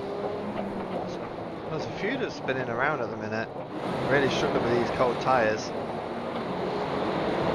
Not that great of a shock. GT3s are doing okay. Adam Locke is spun again. Having a very difficult time on this restart, and now has to wait for the GT3s to go by. He finds himself enough of an opening, he can get it going, but loses a lot of time having to back it up so that he can get out there. Hyperion seems to have got those tires heated up. They are back on the back of Rodriguez already. Whew. Well, that would be a good combination of the weather entering the corners, probably going into it quite hot just to heat those tyres up to make a difference sooner rather than later. You don't want Rodriguez to get a big gap from you, not at this point. He really needs to try and utilize the opportunity while he's got to keep him under pressure. But again, not try and do anything silly in the process.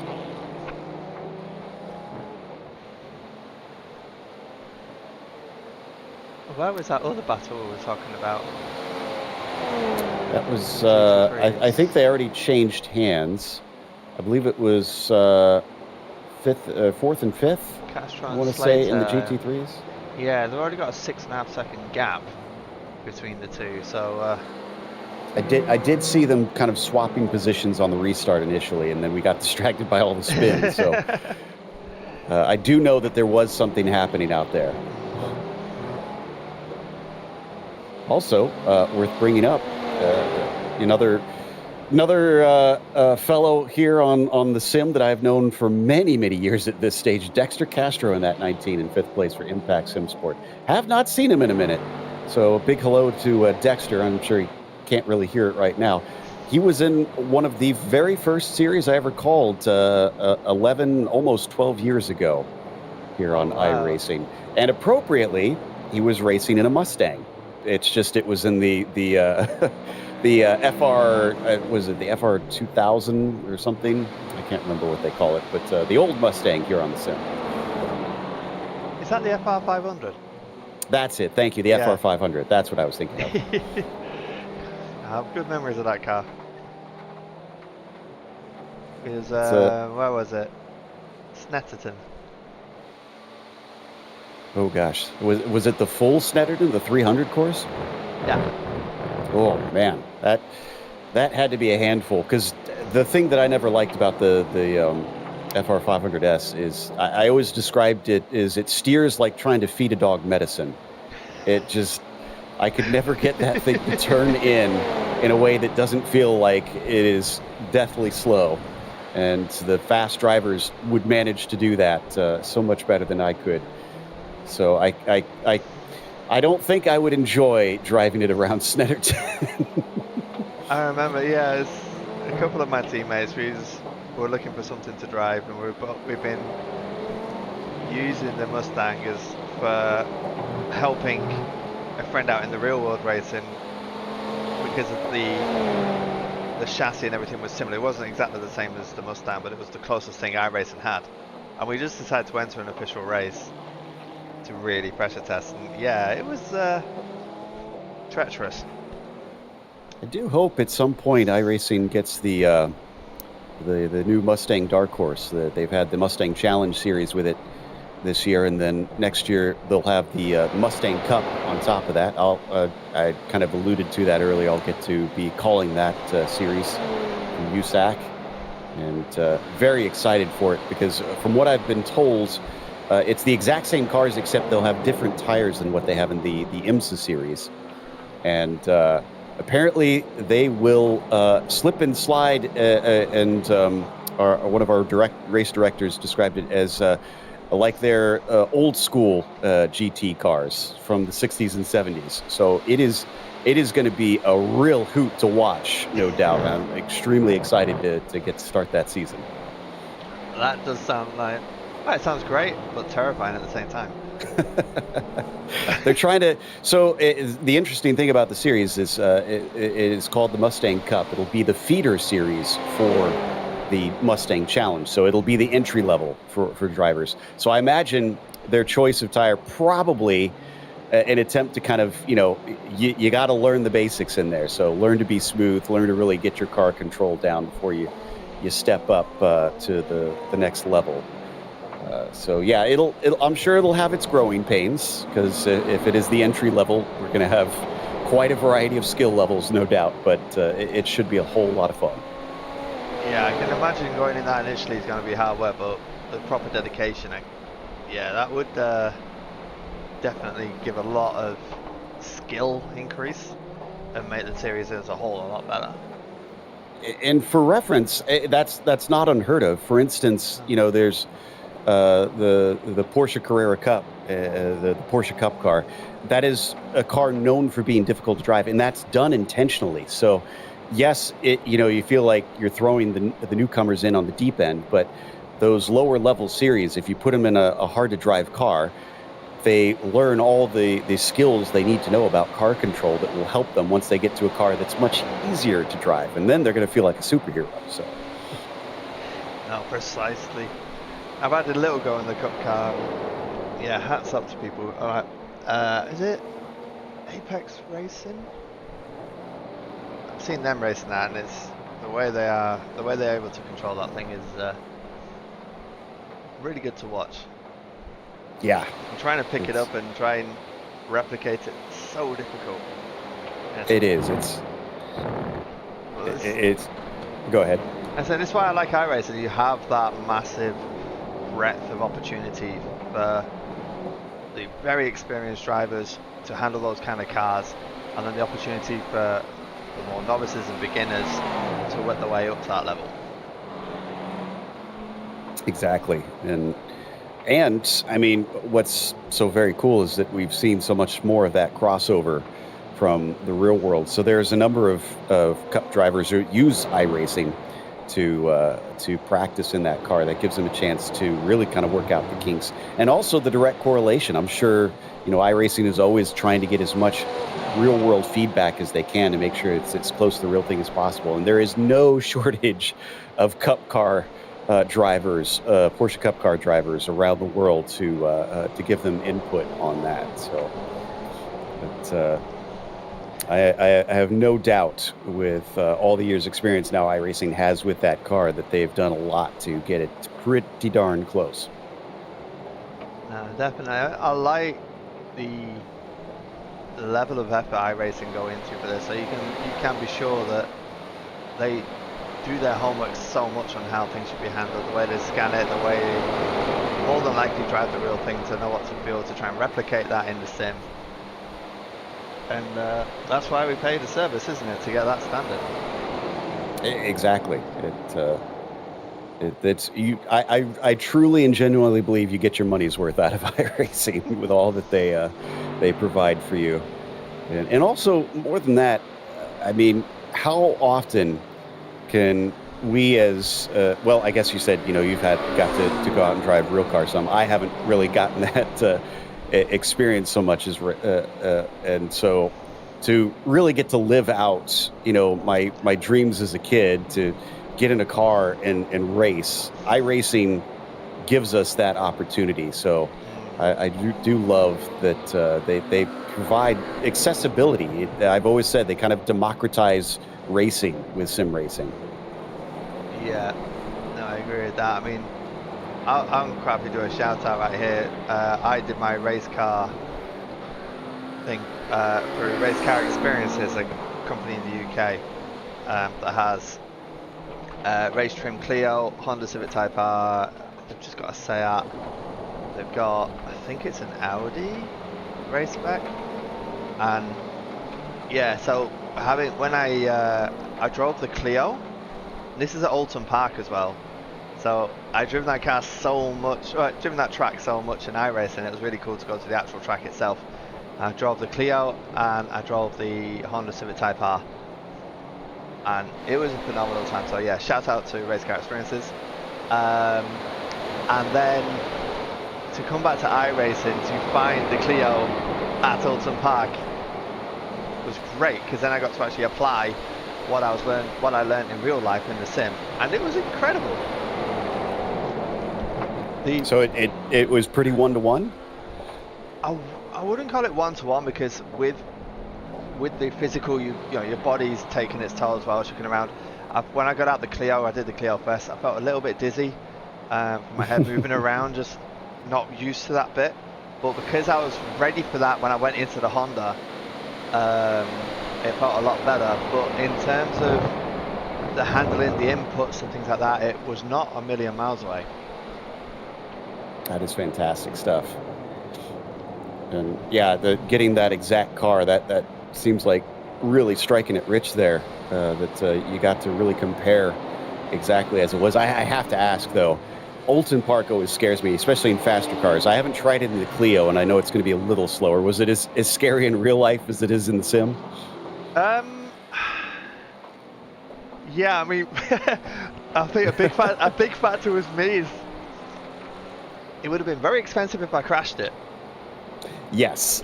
So you have that little thought in the back of your head: don't crash, don't crash. And at one point I did see a Mazda bin it in the wall and get towed away. The driver was okay, happy to say, but the car was trashed, and you had all that sudden reality of, yeah, this could hurt if you get it wrong. But yeah, when I was getting the trust in the car and actually thinking, hang on, this thing does hold, I can like really power around the corners, like the I can't remember the turn name. It's a left loop, it's a little loop in the left before a chicane. Listening to my instructor giving me the instructions there to how I can properly fling it around, it really does help give you confidence. Yeah, that really does then make it cool. When I got into the Honda, my confidence was already up because I know the Honda a bit better, and I was actually racing other cars, darting up the inside, doing all sorts of stuff. But yeah, it's funny. Oh, go ahead. No, you go. I was going to say, it's funny that you mentioned, the physicalness of it, kind of making you second guess certain things that maybe you would have done in the sim, because I had a conversation with Tom Dyer, who does a lot of the Radical Cup North America, and I was asking him about, what have you noticed for sim racers coming in? Because one of the drivers actually involved in the majors here, Asuelo Almeida, raced in that series in the real world this year. So we were getting that again, that comparison, seeing, okay, he's coming from the sim, they have that car in the sim, how is he doing going from the computer to the real car? And he said one of the things he noticed is that Suelo had a real eye-opener on how much it costs when you get mistakes in the real world versus what happens in the sim, and that kind of changes your driving a little bit. that when suddenly you have to pay for repairs, you maybe take risks a little bit differently out on the track. Oh, definitely. And when things were, I was watching. Who was out there? Aidan Powell having a bit of issue there with Christophe de May. Well, I remember being with my local go-kart track. They went to Wilton Mill in a proper race car. Within a couple of laps, chain broke. That was it. Game over. A couple of £100 repair. And it's just, you don't get that in the sim. You don't get cars just breaking down. And I wonder Yeah, if not that's unless gonna you've be a done step. something to it. Yeah, I mean, you crash it, you bang it, or something like that. Of course, it's going to break down. Oh, we just had a big contact there. That brakes was walloping DeMay. Caused a big Ooh, and spin. That gives DeMay a black flag, I assume, for the incident limits there. So Yeah, quite possibly. That was not cool, and I reckon that DeMay will get a little bit of a... will not be happy with that. by the way, I just noticed that Charlie Poyer, did he just move back onto the lead lap? Because it looks like he's on the same lap as the number 5 now. There's, yeah, taking another look at the incident on the replay. Yeah, it just gets right into the back of him. Too fast going inside there. Yeah, looks like they have. I wonder, let's see. No, they pitted a while ago. But it wasn't that far off of Marshmallow Racing's pit stop. 2 laps difference between them. Interesting. Okay. And their So pit stop was that a might lot actually, longer. that might be legitimate then. Yeah, you're right. Wow, okay, so how did they get ahead with 20 seconds, 25 seconds difference, I think, between them and the pit stop? 25 seconds slower. I'm wondering if Moritz went in just to change tyres. He's still on the wets, though. They Yeah. were on the wets before.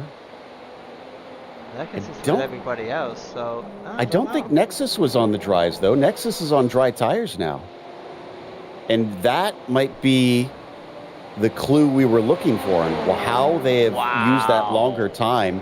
What's their lap times look like? Are they massively fast now? 5 seconds difference. Yep, there you go. All right. Holmes, So- we have solved the case. Morris has gone in the pits now, so it'll be interesting to see if they're going to make that switch. But yeah, it's a 5-second difference between the two. The Acura is on the charge. And what did I tell you? Any team worth their salt is going to be watching what the numbers say, because you can say how the car feels all you want, but what it comes down to is who is quicker over the lap time. And right now they know that Puyer is the faster car. Sean Campbell is going to hop in. Now let's see what tire, once they cross the line, it's going to tell us that they are in. I'm going to assume they put the dry on. Yeah, I reckon they put the dry on. Yeah. Do they actually have a difference on the sidewalls of the tires? Do we see that in the sim? That's something I haven't checked yet. I know they have a difference in compounds in the Formula One cars, but I haven't checked to see if the wet tires have a difference. I didn't actually notice it. I'm just trying to see if I can spot it in any cars now. My timing and scoring is showing they're on the dries, and I believe that should be correct, because I think they crossed the line. So. So I'm just also noticing this battle between David Pay and Christophe de May. Oh, but David in the pit stop goes de May. Yeah, I mean, he's got to serve that black flag. They get, I still have not completely sorted out. It's either 3 or 4 laps that they get to serve it. I do think, from what I've read, that the 3 versus 4 laps for your penalty to be served is based on where your pit stall is. So if you cross the start-finish line and your pit stall is after it, you can run out of laps that way. So that's why it's kind of hard to tell sometimes how much time you actually have to serve that penalty. Yeah, exactly. I think the standard is 3 laps. Marshmallow has not heard the 4 laps before. So I've seen drivers, you know, Yeah. at times they'll get DQ'd after 3, at times they'll get DQ'd after 4, but that's what we think it is that it depends on where your pit box is, or in this case it was a drive-through, so they didn't have to go to the pit box. As soon as they entered pit lane, I believe it counts as serving it there. So Yeah. I think you need to, well, obviously, yeah, making sure you've also turned all your things off. Always want to know there's a different colour compound for the tyres. There is an F1, but I'm not sure here. I kind of get the feeling there is. I'm trying to watch some of the tyres. I'm watching Marshmallow Racing right now. Sean Campbell just working those tyres in. yeah, that's the thing, is they've got to get heat in those, so we won't really know what it's going to be like compared to the Nexus team for a bit. But because they took that pit stop, it means it's now less than 30 seconds, which, considering Nexus was a lap behind not long ago, I mean, this was a masterstroke from them. This was a fantastic job getting themselves back in the hunt. Exactly, and the last thing that Marshmallow will want right now is anything like a yellow flag safety car, because Yeah. at the moment Nexus has got this nailed and will just cause issues. So, oh, spin out in front there. That's Thiago Rodriguez. Have I done the curse? No, Thiago's moving. I've not done the commentator's curse. Yeah, I didn't see him hit anything, so I think No, he didn't. yeah, he should be completely fine there. We have a few lingering cars on those wets. DeMay, we just saw a serve there, drive through. Looks like Fusion Blackout with Thomas in the car. You've got Composite Performance Alejos on wets. Impact's number 49 car with Dino Vela. And then it looks like Hypre Sim Race City Azul with Drew Boyer also. Although they're actually coming into their stall right now. So I'm going to guess that they're probably going to abandon that set of tires. All of our GT3 cars are on the dries already. Yeah, I see that as, yeah. Evan and Silverman is definitely on. I'm just in this view to see if I can see any difference in the tyres between the wets and the dries, and yeah, I can't really see any difference. Okay, so that's unfortunate. I was hoping that maybe, you know, worst comes to worst, we can always try and confirm just actually looking at the cars in the sim, but we'll have to rely on the timing and scoring for now, which seems to be mostly accurate, other than they just spun. Boyer just spun the car directly coming out of the pits, discovering just how tough it is when they are not up to temperature and you still got a little bit of moisture. That'll be the frustrating time. In fact, they spun it off a second time just now. Yeah. Let me take his time there and get those temperatures up. They are going to be just eggshells out there, unfortunately, for a lap or two. Yeah, at least he's out of the hard, but I always find that first part really, really difficult on the cold tyres. At least now he has the opportunity to a bit of a higher speed turns, just to raise our temp slightly. So we got a representative lap from Marshmallow now, 45.4, and the Nexus team has been running in the 44s, so they're still quicker. But again, like we were saying, it might take a lap or two to really get those tires into their optimum, and then we'll have to see what the pace is like comparing between them. Because, man, if there is a second difference, then the 78 car could definitely make a go at chasing them down. Indeed, and Sean Campbell's having to work his way through traffic. He had to get past Dino Vella and Gary Thomas. Now he's got GT3, so that's going to be causing a few hindrance there. But let's see what car 78 can do, because they've still got to get through them lot. So Exactly. And last lap was unfortunately a 40 8 that last time, so that slowed them down. But it was a 46 these past 2 laps for Huyer. Still keeping it at 30 seconds. Not a bad spot to be in. But Sean will know what job he's got ahead of him. And now he's got some clean air. He's got one GT3 Flynn Hubs car 113 ahead of him. It's likely he'll catch him on the straight. So he's got some real good chance there just to get a nice fast laps down. He definitely needs it now. So again, I talked about the best drivers having that adaptability. Remember, he's hopping in, not knowing how the track is going to feel, how the car is going to feel, and he has to be on it immediately. He can't tiptoe too much, even though he also can't overdrive the car. He's got to be right on that tightrope of pushing as hard as he can without stepping over the limit, so that they don't lose more time to P2. Yeah, I completely agree with that. But one thing we've definitely seen here today is the way Sean is with the car. You know, yes, Josie's mentioned it in the chat a couple of times. Spun, drop down the ranking, get back up there. Spun, drop the rankings, get back up there. So he's got the capability of bringing us home. And what he'd be looking for now he's got that clean air. It's just so go. With that clean air, get this though, Sean ran a 43.0. So yes, car is flying. However, another twist in it, 42.6 from Charlie. Are we seeing now the difference between the Acura and the Caddy? I'm wondering. I'm not sure. I think this is just the tires finally getting into the working temperature, and we're seeing 2 of the best drivers out there really thriving now. Yeah, I think we're really bringing this on. It's lovely to see, you know, what's going to happen in the next 2 hours.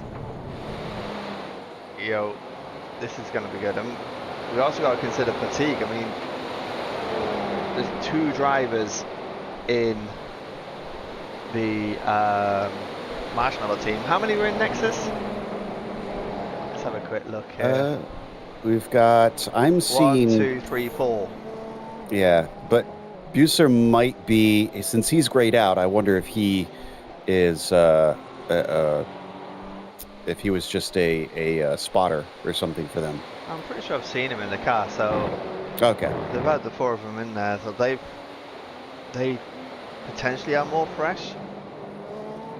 But they've got the gap. The gap now is still around 30 seconds. It has gone over that 30-second threshold. Let's see what the lap time is now. 44.7.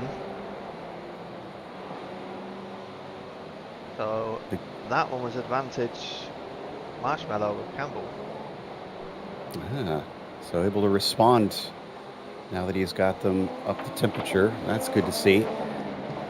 And the nice thing for both of them is both are based over here in North America. So yeah, that was a little sketchy there. That car spinning off to the side.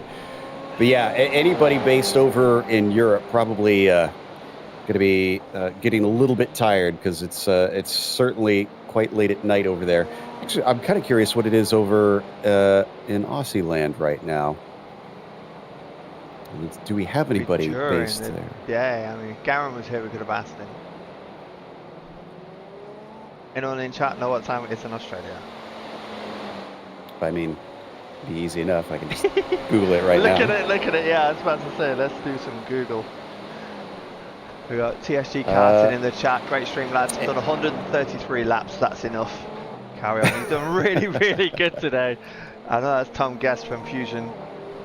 So yeah, you're right. It's middle of the afternoon over in Australia right now. Yeah. It's but I don't see anybody from there. I don't see anybody from there currently showing on the clubs of drivers in the car. So. The closest we got is Nicholas Skeets, I think, New Zealand. Apologies if I get that wrong. We've had a couple of New Zealand and Australian drivers, but a lot of them have left the teams already. It's the future in ours. It's coming in the chat. It's the future in ours is true. It's always amazing how they can look ahead to the year. In New Year's, they reach the next year before us, and they never tell us what it's like. Oh, a little bit of coming out there, Rodriguez. A little bit of a spin there. That was close. See, they can't tell us because they break the space-time continuum. So they're making sure that everybody stays safe. That's a good, valid point. Yeah, we can't exploit them like that. Can't get them to tell us they're winning lottery tickets. Simply free to sport from last time back to P5. Crazy. Yep. Where's Frida? Let's show him some love. Finn helped, yeah. Done a great job. Climbed up 13 places. Up to P5.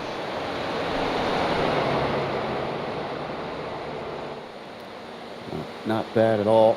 P4 is only 17 seconds up the road. Let's go, Finn. That is one of the closer battles, actually, believe it or not. I see one that's 11 seconds apart over in the GTPs, but otherwise, again, we've spread out pretty significantly through most of the field. So yeah, good catch that Finn versus Dexter here for that 4th position.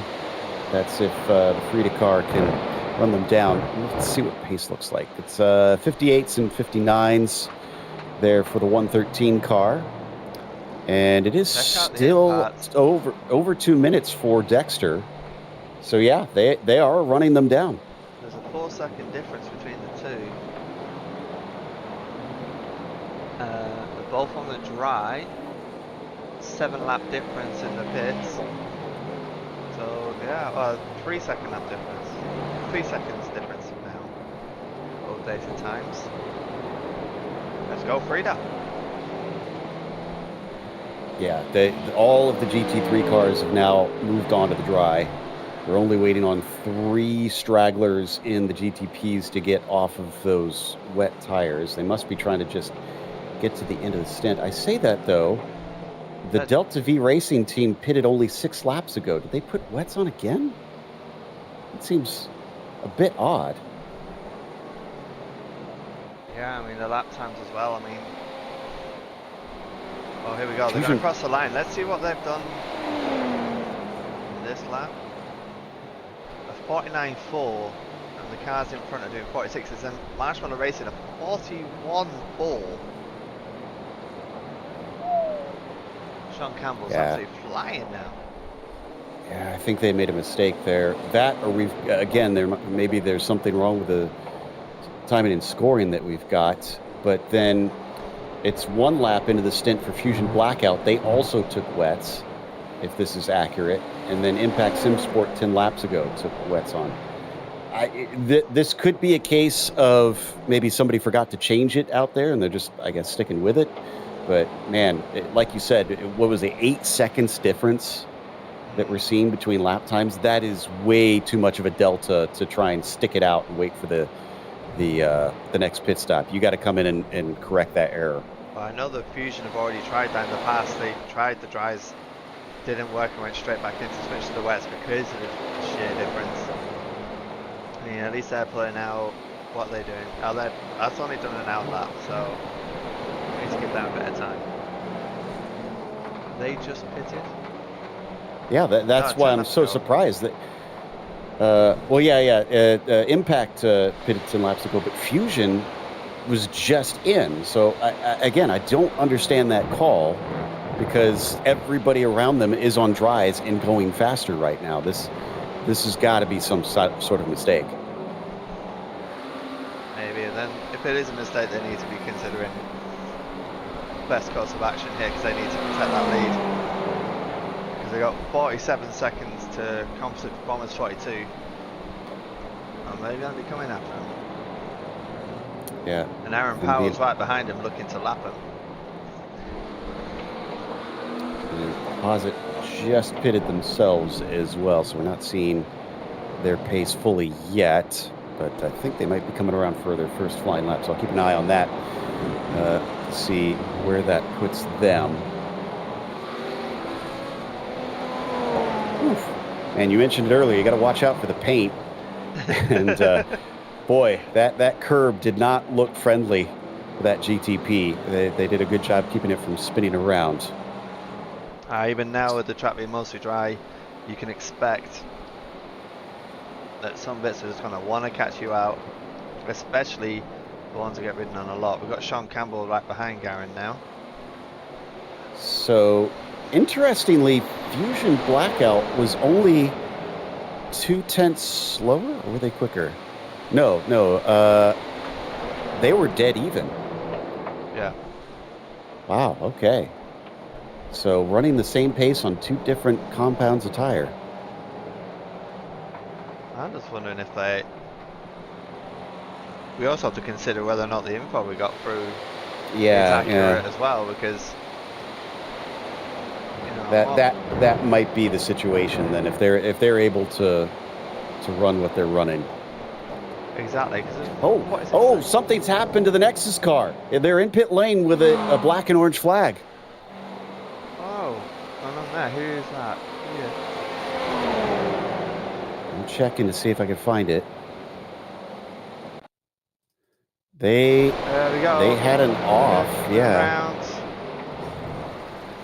They just rolled off the track. Oh, I've seen it here. They hit the bounce. Oh no! He clipped the wall. Oh, straight between 2 GT cars. A little bit of fortune there as well. But they definitely would have hit that front left suspension. And it wouldn't surprise me if they have to go in the pits for that.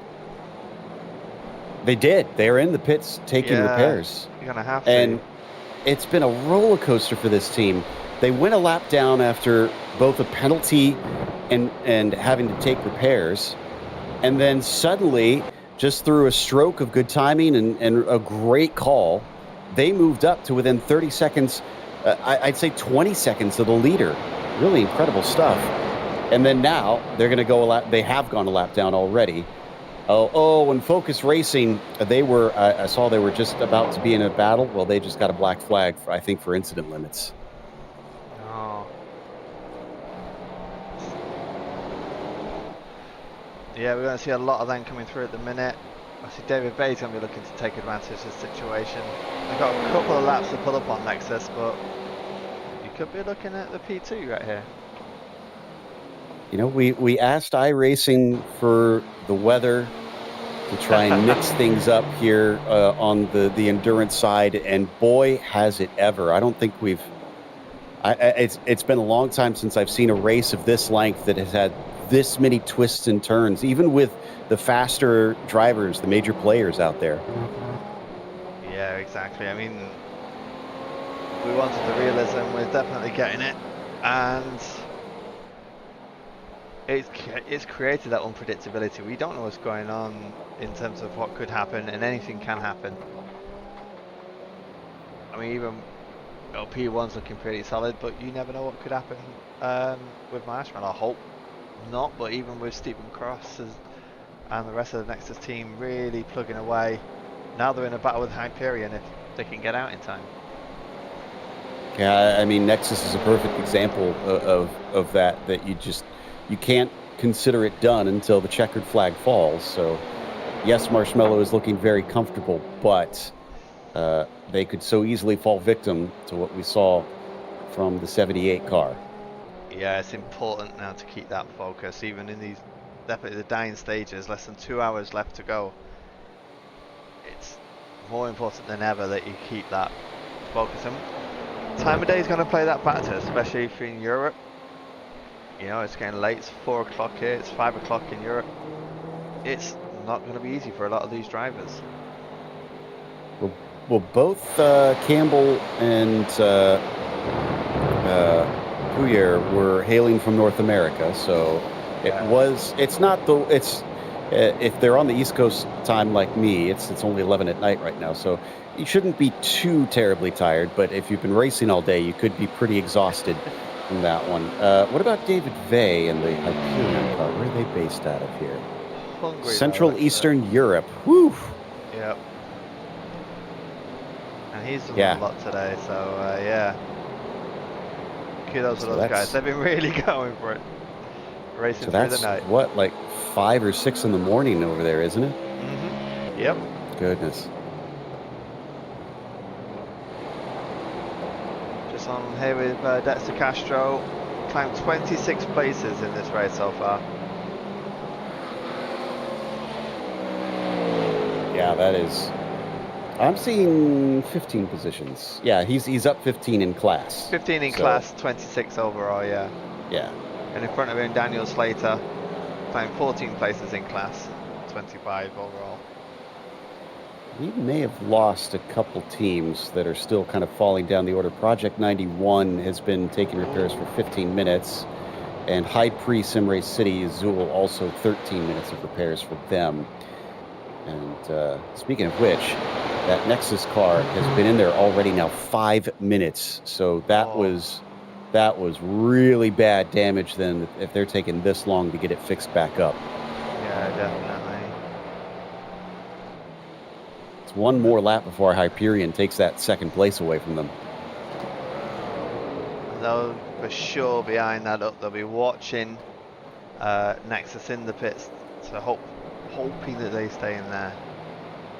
Give Ray the chance to claim P2. Well, looks like they're Just reaching the same lap now. Yeah, so they just passed by them to take the same lap. So Nexus needs to take off within the next minute and a half, or else they're going to lose second place. Yeah. The wheel damage is proven to be an issue for Nexus. I think Delta V Racing 14 is on that lap as well now, because they're only 35 seconds behind Hyperion, so Nexus could find themselves in P4. You're right. They just went by them now. Wow. Fortunes have changed in a heartbeat here. Indeed, Hyperion getting some love on the chat as well. I see that. Always good to see. They'll be chomping at the bit to get on the second step. No doubt. Already we're on the podium. Fortunately, the win is a little bit more distant, but like we said, you just don't know what's going to happen out there. Exactly. We're on board with Dabby now. Andre Rosa just came through. Andre Rosa's been driving well in the NGC. Had their fair share of bumps and scrapes. They're actually the last of the GTPs still running right now in 13th. They've still actually got 4 laps to catch up to Project 91, who were one of those I mentioned that's been sitting in pit lane for a long time. So they'll bump up to 12th soon-ish, it looks like. So it looks like Nexus has actually got out, still 32 seconds ahead of Hyperion. So they've got it all to play for still. And we have to remember that just because you repaired the car, it will not return it to 100% normal condition. There's times where you can repair it and the steering can still be a little bit off, or it doesn't have its full top speed, things like that. So we need to wait a couple laps to try and see if that car can get close to the pace it was at before. Exactly, and also what you got to consider is the decisions made within the team in terms of optionals as well as the required. Yeah.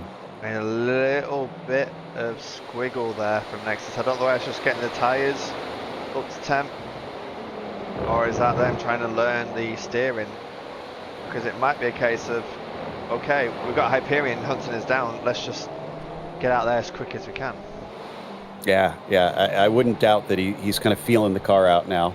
They put Stephen Cross in replacement of Charlie Pouyer, so they've dropped in another driver once again, and no wonder, because Charlie's been in there since lap 266.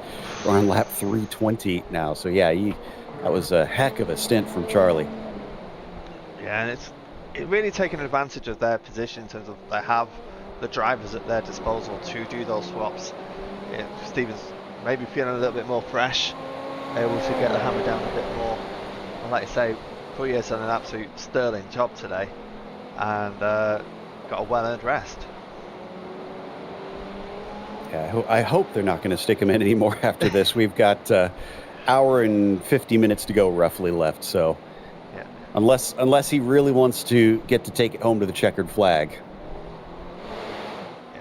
Well, let's see what the team decides. Because right now is fighting it out, trying to get that second step. But it looks like the gap is open into Hyperion. Just looking at the interval time in there, it's 35.5 seconds now.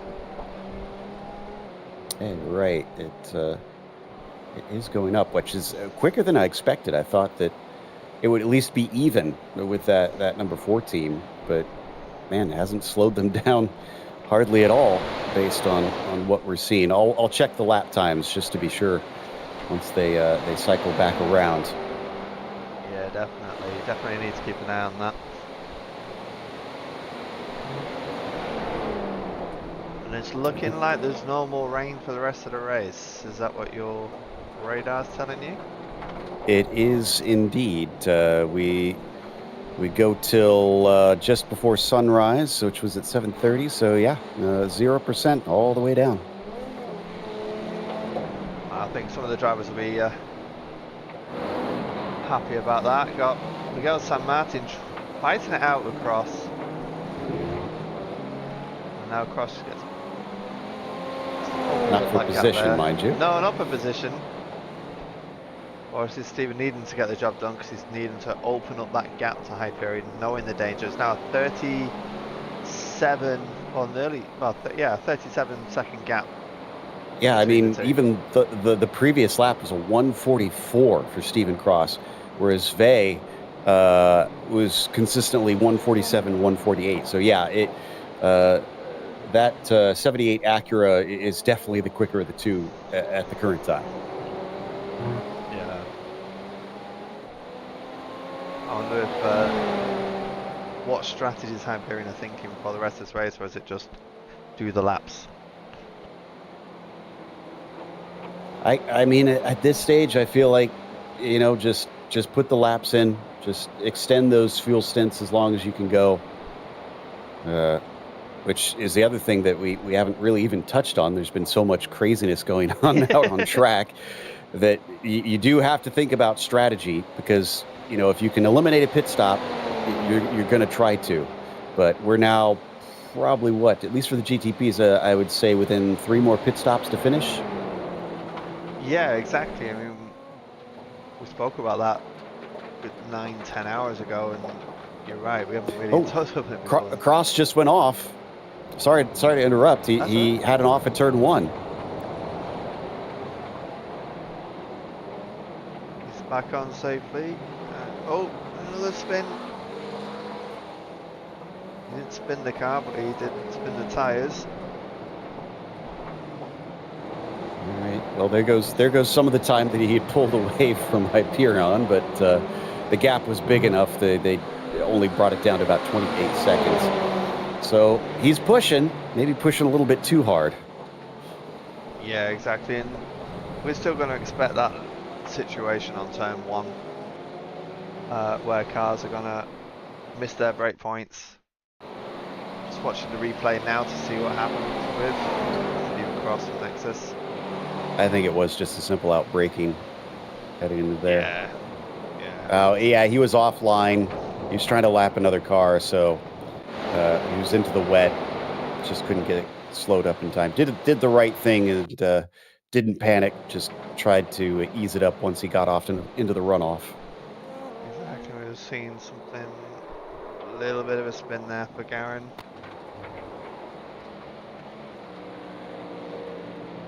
Good little bit of wet there.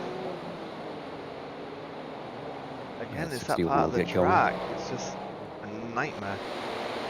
They did get a black flag, though. Probably another incident limit thing.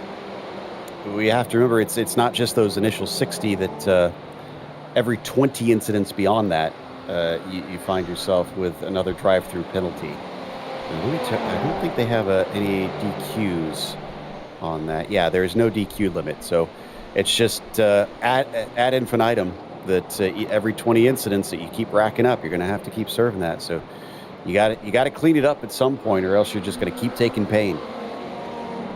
Exactly. And at this point in time, for some cars, you just don't want to be in that situation. I'm looking at, you know, from P2 down to P6.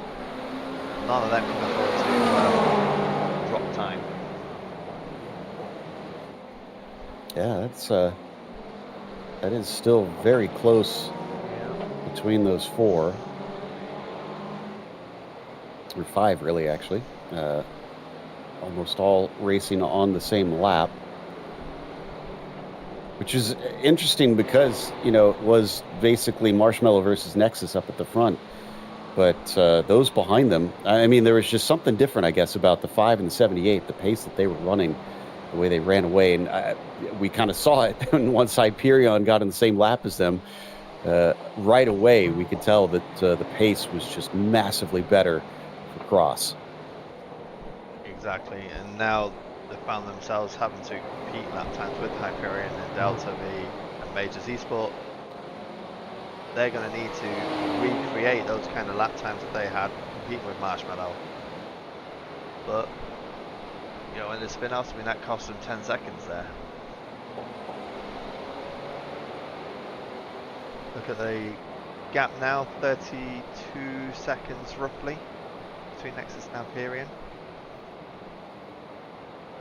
Well, let's talk about the GTPs. I was just going to check in, and the top 2 and the GT3s are still on the lead lap, but not by much.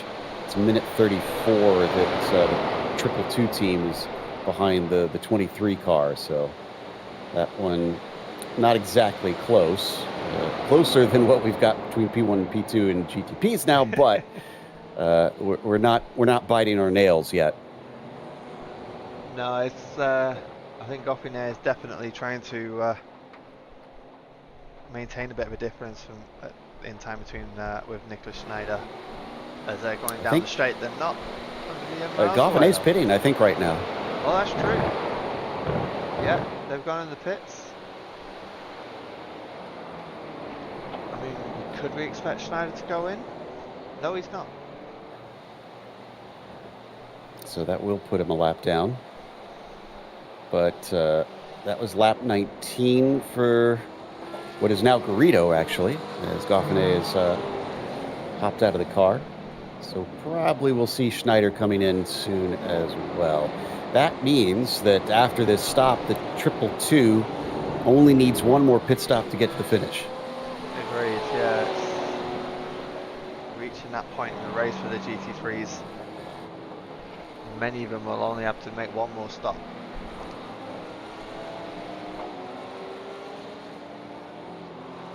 Delta V and the GTP class, that's number 14 car, just stopped for, I believe, a scheduled pit stop. They're one of those ones that we were showing on scoring as being on wets, but pace, let me look at the last few laps for Krista May. 49s, 48s, so they might still have those wets on, because that was the wet pace that we were seeing. We'll see if that changes this time around. My board is saying they're on dries. Yep, they just switched over. So I think they actually were on wets that last stint. Wow. Well, considering their lap was May 53. Yeah, high time they moved over. That was a little bit too late of a call, I'm afraid. Oh, and did they just spin? I think they just spun. It's the second time we've seen that coming out of the very first corner. I mean, this is the problem when you got the cold, dry tires. Spinning here is so common, and it's catching so many drivers out. Thankfully, did not hit anything, and nobody hit them either, so they'll get going. Yep. Maybe with just a little bit of a bruised ego.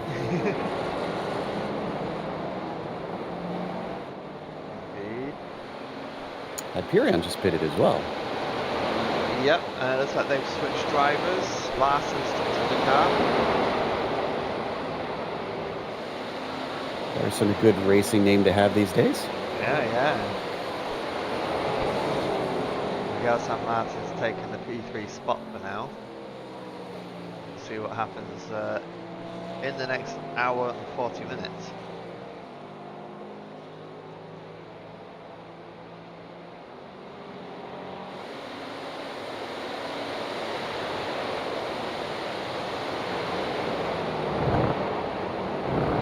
We now have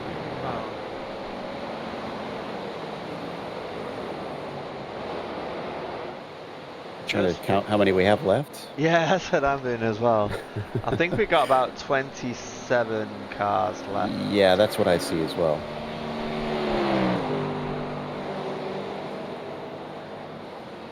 Yeah, we've lost Project 91 and High Pre Sim Race City, but they have not been overtaken by our GT3 cars yet. So that kind of messes up our counting just a little bit.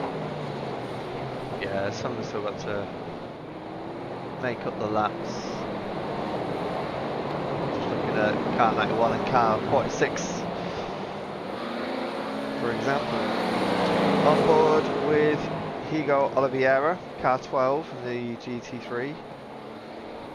Oh, he's just gone off track, and that might have gifted Jonathan Schwartz the P8 position. It did indeed. Oh, that's quite difficult there with the GTPs in there as well in the mix. Obviously voted safe and just go down the hill. Yeah, the GTP car was trying to go to the inside line. Them being offline probably lost a little bit of the grip, and thankfully didn't spin the car, but had to take evasive action. Yeah, it's one of a wise driving there from Oliveira.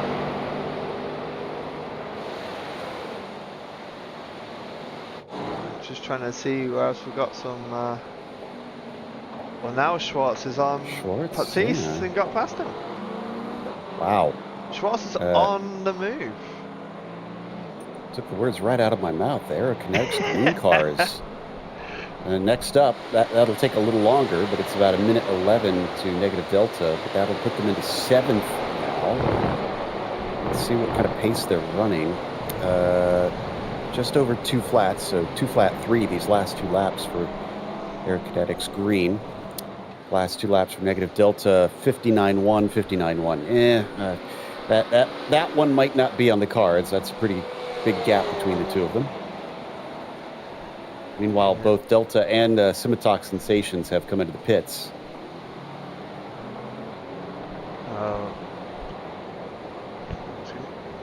Excuse me, Delta did not, so it's just Simitok that came into the pits. Just Simitok is going in the pits, yeah, Baptiste. Taking that moment, getting the penultimate stop done.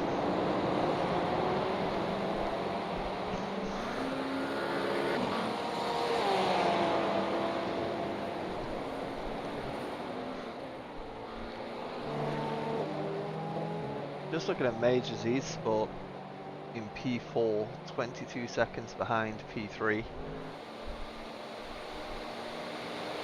They have an outside opportunity for a podium there. Oh, are they going to get a little notch? Andre Rosa not being patient, pushing him around the corner, but Majors Esport is coming to the pits. Okay, so they're probably gonna lose a few positions themselves. Interestingly, their last lap didn't count, which usually happens when they have a penalty or they just emerged from pit lane after a driver swap, but they had the same driver in. So, and I didn't see a black flag next to the name. Crow's getting out. Or, excuse me, Martin. Yeah, Crow's getting in, thank you. Huh. Oh, there's been a crash there for Rodriguez in P3. Looks okay. Might have just been a spin. I think he had a little bit of contact with another car. Eric Biggs is in trouble. He's not moving. Ooh. We could have a safety car here.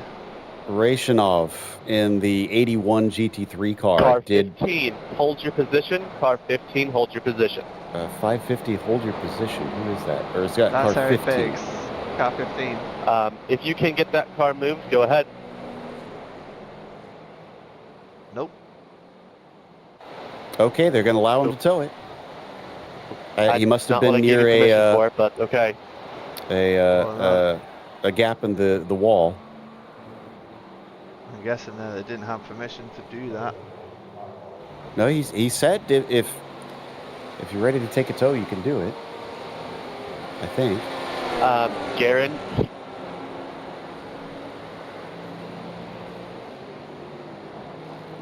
No, you got told hold your position. He said he didn't tell you to Uh-oh. tow, so he could be in trouble there because that's, from what I understand, is quite a serious offence.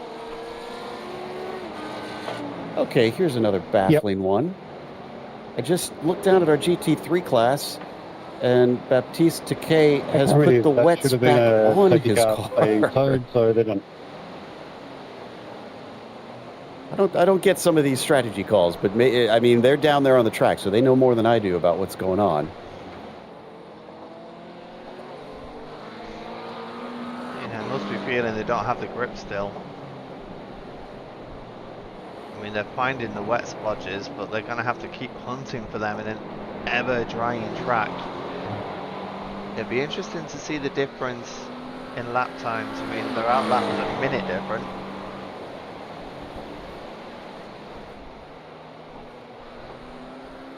Some of these, I do wonder if maybe there was an accident in which tire was selected to put on.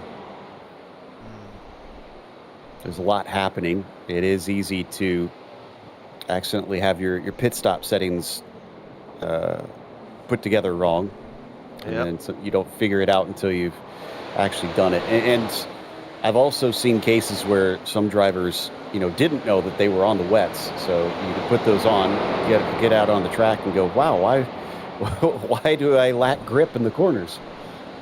Well, it's a very easy mistake to happen, especially when you're in that phase of basically just driving alone, not concentrating on stuff like the strategy, just driving. You might not have updated your box. I mean, that's happened to me before. Oh yeah, same here. It's why it so helps to have a crew chief on your box to kind of set that up for you.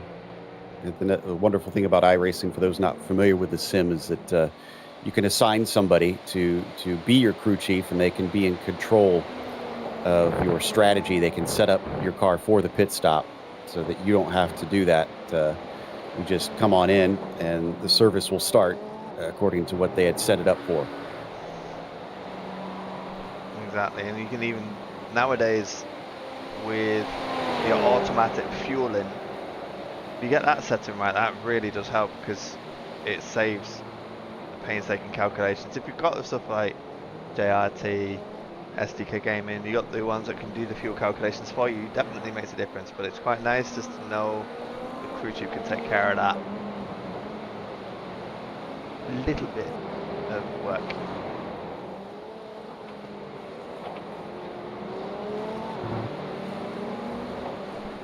So we've still got a fight for fourth. Hyperion versus Delta V. They're less than a second apart now.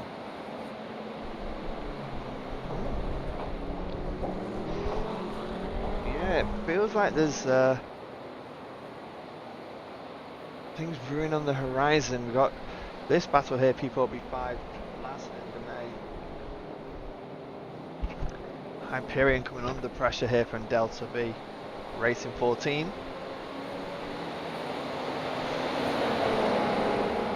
And it looks like Christophe de Mays really wanting that P4 spot. Looking around the outside. Bit of contact. Still got it. De Mays trying to hold it in there and gets through on Larson. Takes P4.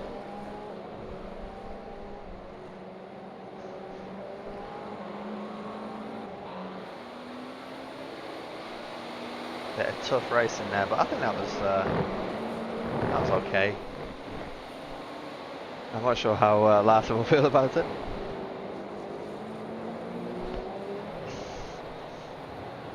But Focus GTP are in the pits.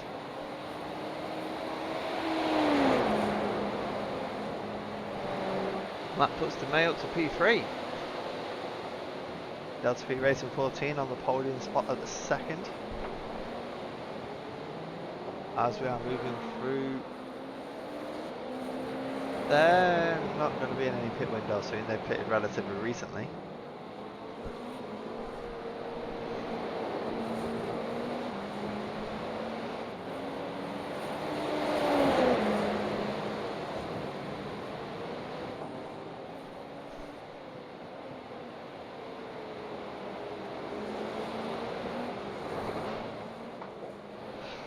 See Impact SimSport in pit lane.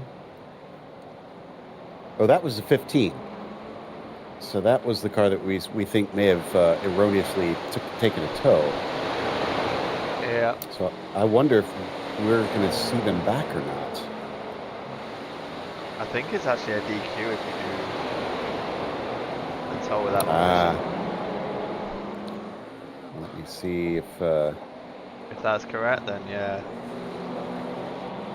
I don't see the DQ flag next to them. So if they were DQ'd, it was just Well, they might have just decided verbal. to jump out the car. I don't know. Yeah.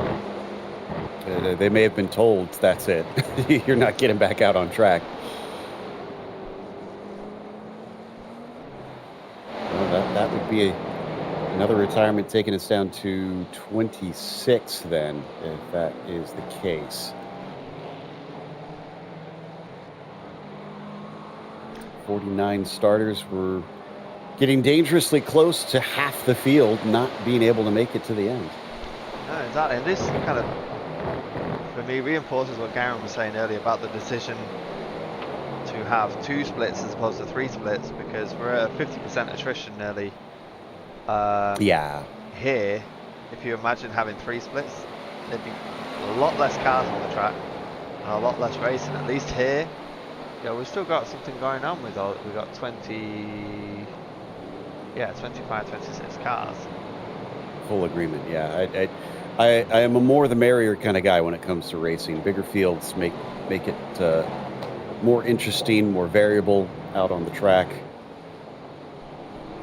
And honestly, for endurance racing, it's almost a must, Yes. or else it gets very, very boring by the 12th hour. Exactly, and having been sat here watching this race for 10.5 hours, these guys have given us stuff to watch, things to talk about.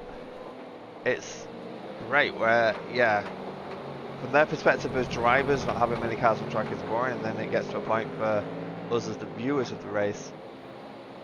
Again, we're just going to be watching a couple of cars going around in circles. At least now we have things going on.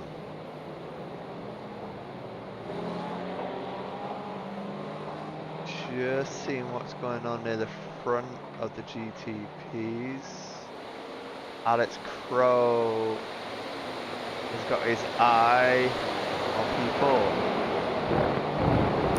Catch, 2.5 between those two. Sport is chasing down Timothy Larson of Hyperion. What's their lap times like? Well, Larson's ran pretty consistently in the 53s and 52s, it looks like. Mate Z-Sport doing a 43. Woo! That is a 10-second gap difference. That seems unusual. And he's going up the inside already. Is the 4 car damaged, maybe? They're both on the dry tires. Both on the dry tires, but Alex just got past Larson without much contest there. Well, I would think so. At a 10-second per lap pace difference, that's I would hope he'd be able to disperse him pretty quickly. I'm just more confused as to how there's that big of a pace difference. And the car can definitely do quicker, because David Vey in the previous stint was pretty usually into the 48s and 47s. So it might just be Timothy not feeling confident in the car in these conditions. Yeah, it could be. I mean, I'm not seeing anything on my list, my incident list for Larson, so I'm wondering if something's happened. It's just unsettled him. But Alex is up in P4, Major Z Sport. He's now on the charge. And 17 seconds off Delta V. So could reach the podium here. Oh! Oh no, and then he gets involved in contact with the GT3 and pushes Svetsanov off the track. That could easily be a protest. I don't know. Let's have a look. See. Trying to see Just what goes the straight through him. Oh, but then Crow comes off at the bottom of turn 1. nose of the car doesn't look too bad on that 47.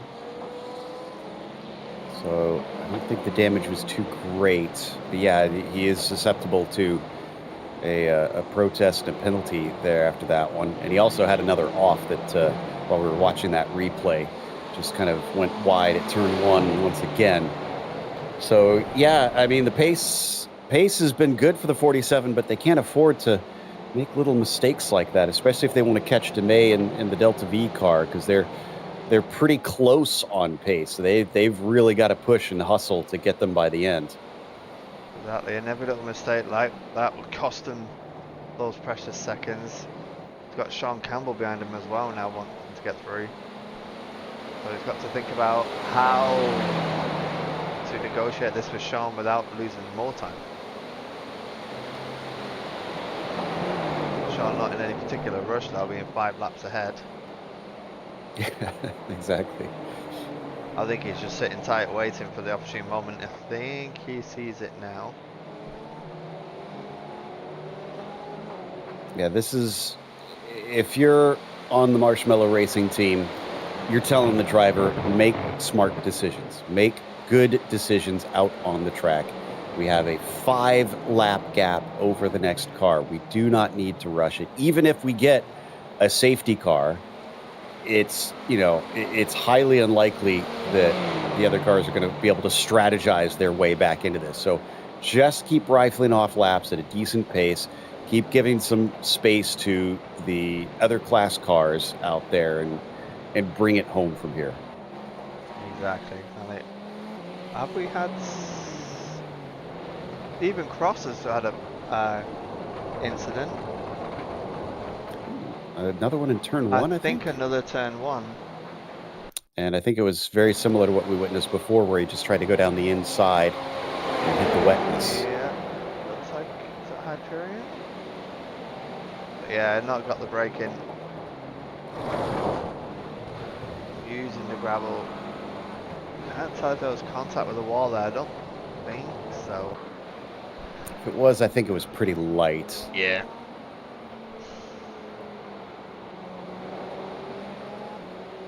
Next is just wanting to hold it tight. They've got a 1-lap gap over Delta V.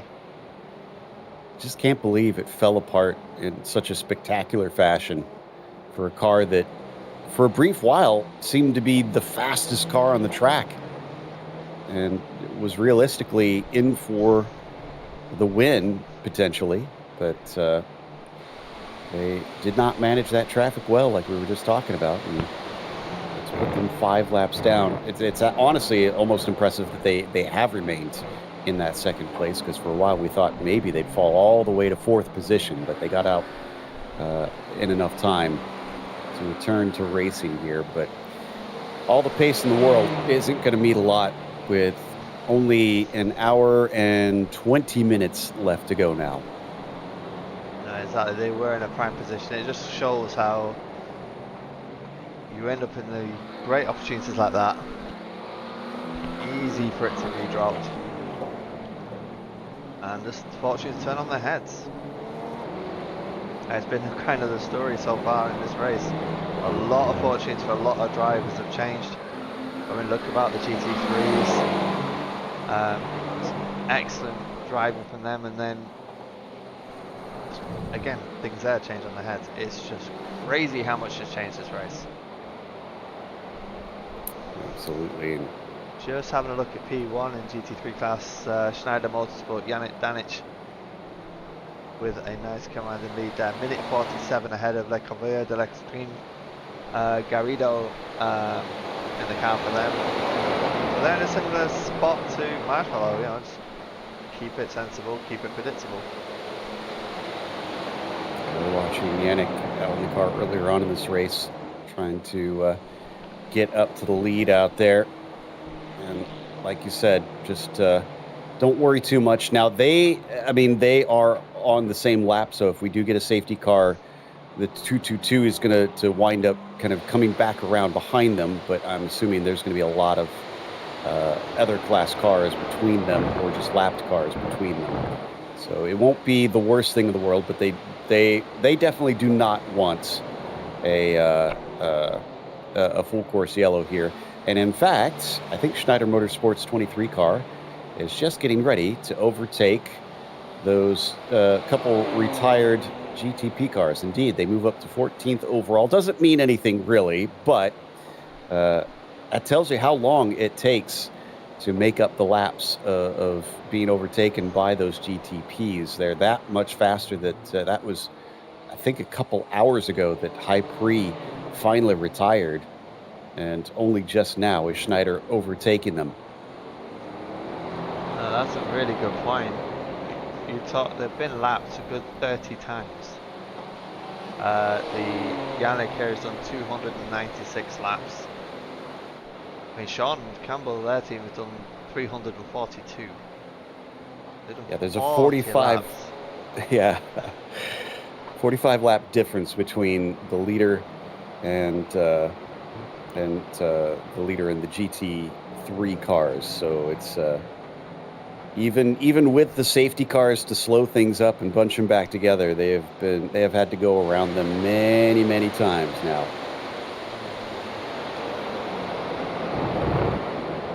Just watching Let's Goss negotiating the GT3 traffic.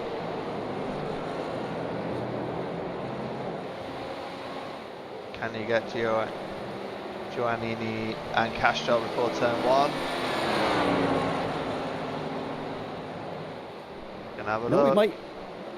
We might actually have a battle for position, actually just ahead of these drivers, I think.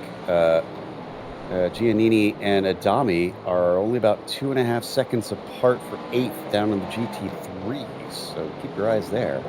Yeah. Got one on there. Ramos. Oh, I think Alex Crowe has just had a bit of a... He did indeed. Turn 1. Oh, yeah. I just want to say eyeing up Babaletskas versus Garen Batten, but that's a 7-second gap. The lap times are relatively close, so a potential there. Yeah, it all kind of will depend on the traffic, who manages it better.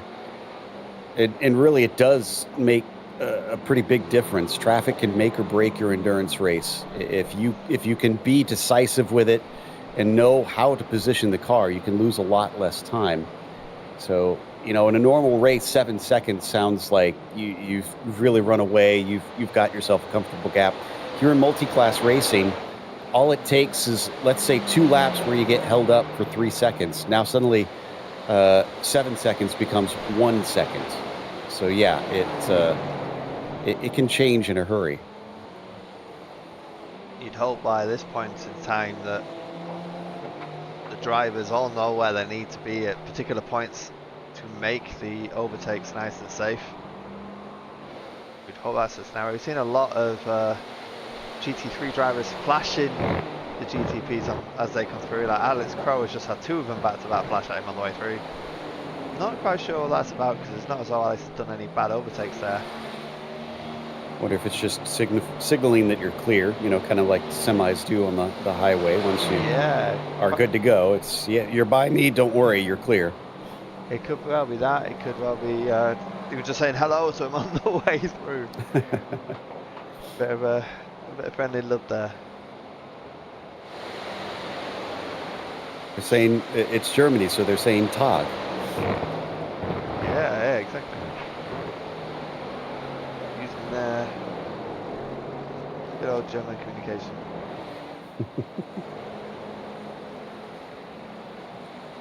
There is only 2 cars still on those wet tires. Fusion Blackout GTP in the 61 who's actually running 7th right now. And then Simitok Sensations Velocita, the 44 car, they're 10th from the GT3s.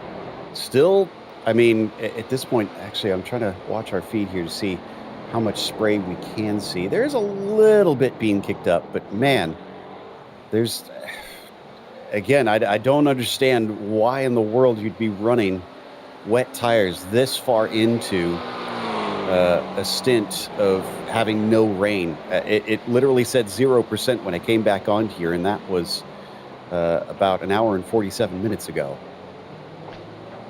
Yeah, it does raise a lot of I'm still seeing a little bit of spray, but I think it comes down to also how the setups are. It's more, it doesn't really work dry tyres, wet conditions in terms of the downforce they're able to create. I'm just watching Baptiste here, still struggling to get around the complex, and I don't know whether that's just down to the wet tyres, but the track state is classed as dry. So yeah, it's anyone's guess what's going on here. Yeah, I'm very curious how they determine that. Oh, we have a car stopped. Dino Vela in the Impact SimSport 36. That's number 49. They're sitting in 10th in the GTPs. Are they go? Oh, okay. Now they're finally going. They're moving again, but yeah. Just noticed them as another car was going by. I thought, wow, they must be really lapping them quickly. And then I realized, no, that they are at a halt. Ooh, Hyperion just got another black flag. They're going to have to serve that. Impact SimSport Blue does have a black and orange flag. So yeah, that putting, again, the pieces together, they must have gotten some pretty bad damage from whatever stopped them out there. So there was some major accident. They're going to have to go and repair that before they're allowed back on the track. Yep, they've just lost a little bit there.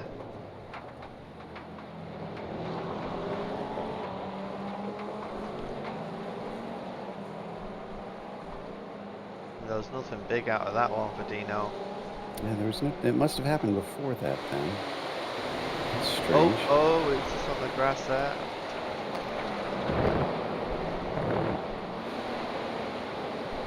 Must have been trying to check things out and then got a little distracted. So they're coming into pit lane because, again, for those not familiar with the rules, if you're shown the black and orange flag, it means the car is unsafe and you must repair it until it is deemed to be a safe condition. So when earlier Adam was mentioning optional repairs, so that's what he was talking about.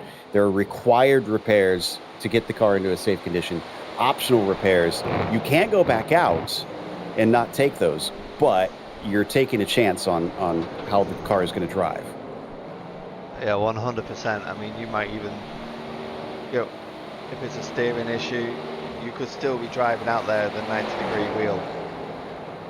It's such a massive risk, and you have to calculate what's it worth in those repairs to try and rectify that.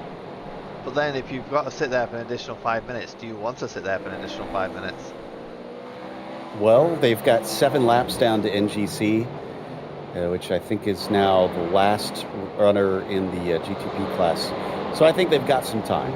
I think if need be, they should be able to repair that back out. 7 minutes, that's going to be, what, about 12 minutes?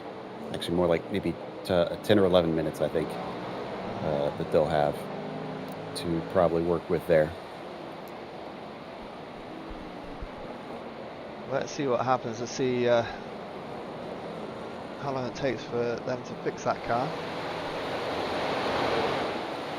Things are still decently close between Focus and Major Z Sports for 4th in the GTPs. It's 7 seconds apart, like we were mentioning earlier, but that has not gone away. 22 can't make any mistakes.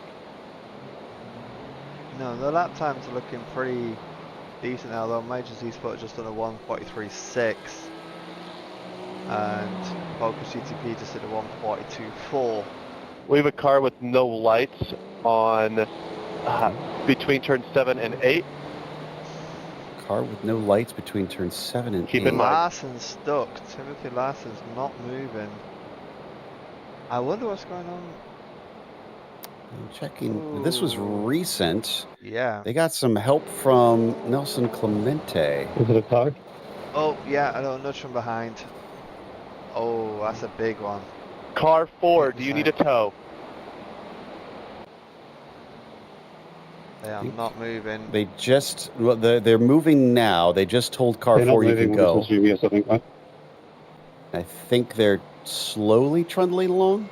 No, they're not It's moving hard to at tell all. in the Car 4. darkness. Oh, you're Okay. right. You're right. What has gone on here? But I've taken the hit. Car 4, please hold your position. They are by a gap. So I wonder if this is again a situation where they'll allow them to tow because they're by an opening. They've just told them to hold their position. Front of the car is just Are we doing it? massively destroyed. Yes, it's going to be a tow, Garrett. Safety car, there it is. Safety car, everyone. Safety car. Safety car. There had to be one left, didn't there? No overtaking. Please maintain race speed. Yeah, an hour to go.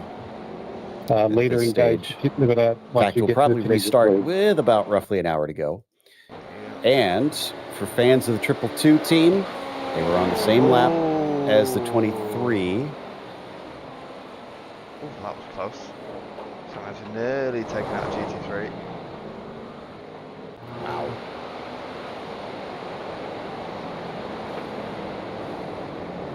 Crazy stuff there. That was extremely tight. So yeah, they'll have to wait, I think, until a wave around, which hopefully they'll get, because there's a good chance, Marshmallow obviously, Racing, that please they engage your pit limiter. have the overall leader between them. But Yannick Danish and Anthony Garrido, hopefully, theoretically, should give us a bit of a fight here once they cycle back around. Yeah, it's going to be very exciting to see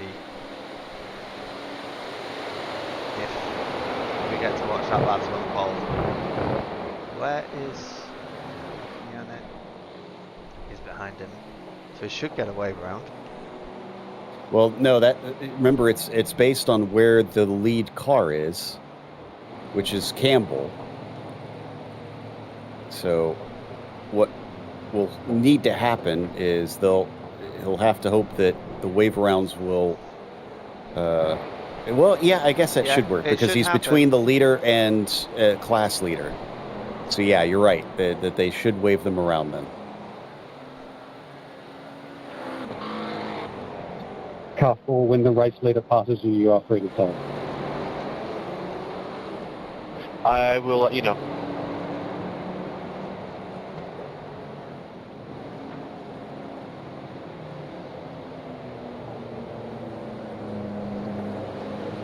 Well, we slow down once again. Ford definitely looking like they're out of this race. Impact SimSport Blue, the 49 car, also in pit lane with a meatball flag. So Car they've got number some 4, damage from somewhere. you have permission to tow.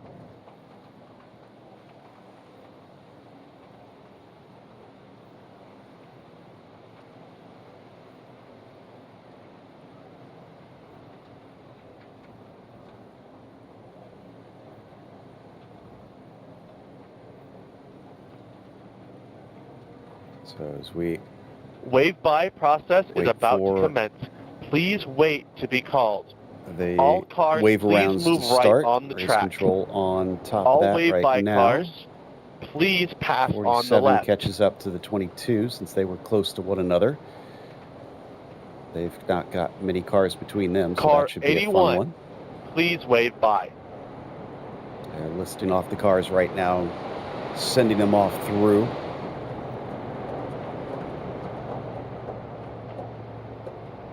Car 44, please wave by.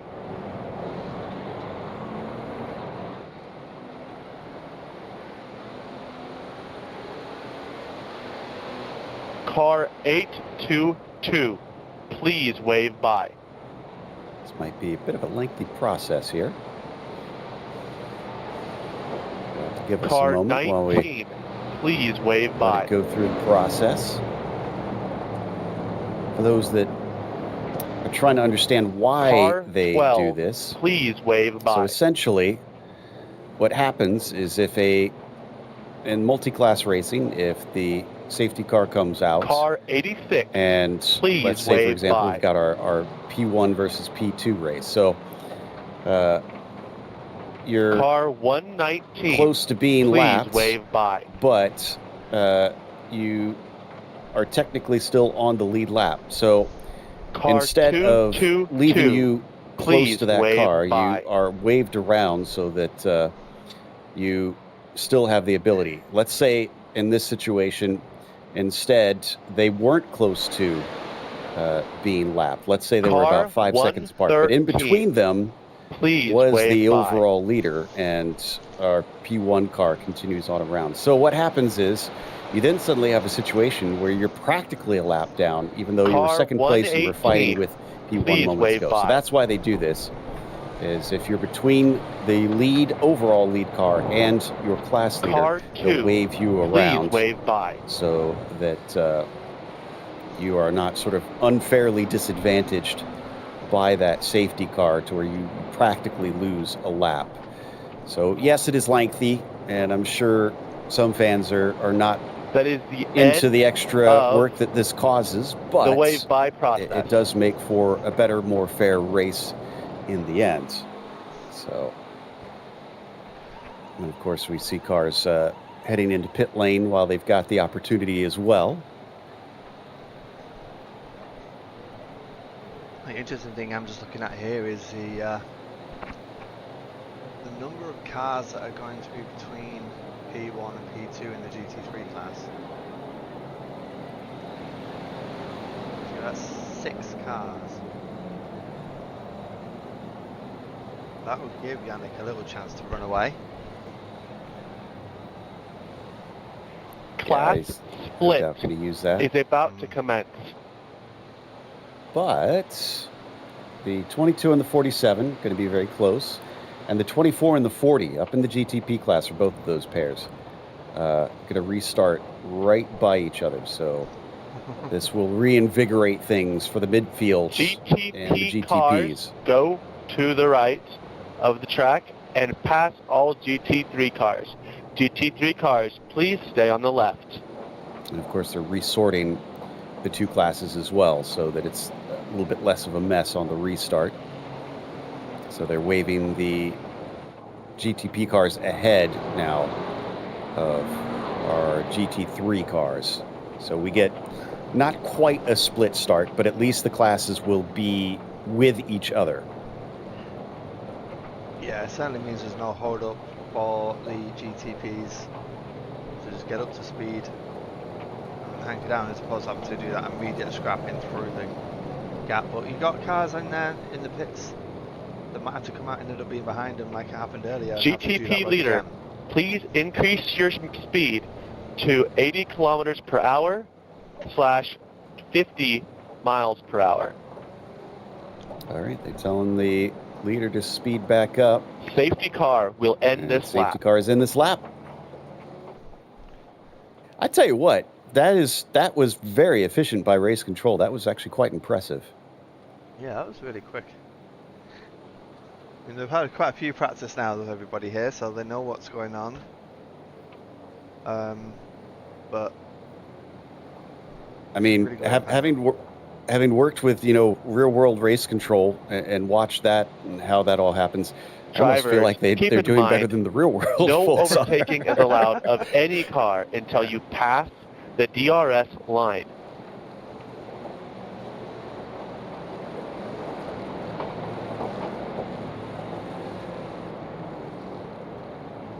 So we got David Bay in the chat. You've been superb today. I'm going to say that.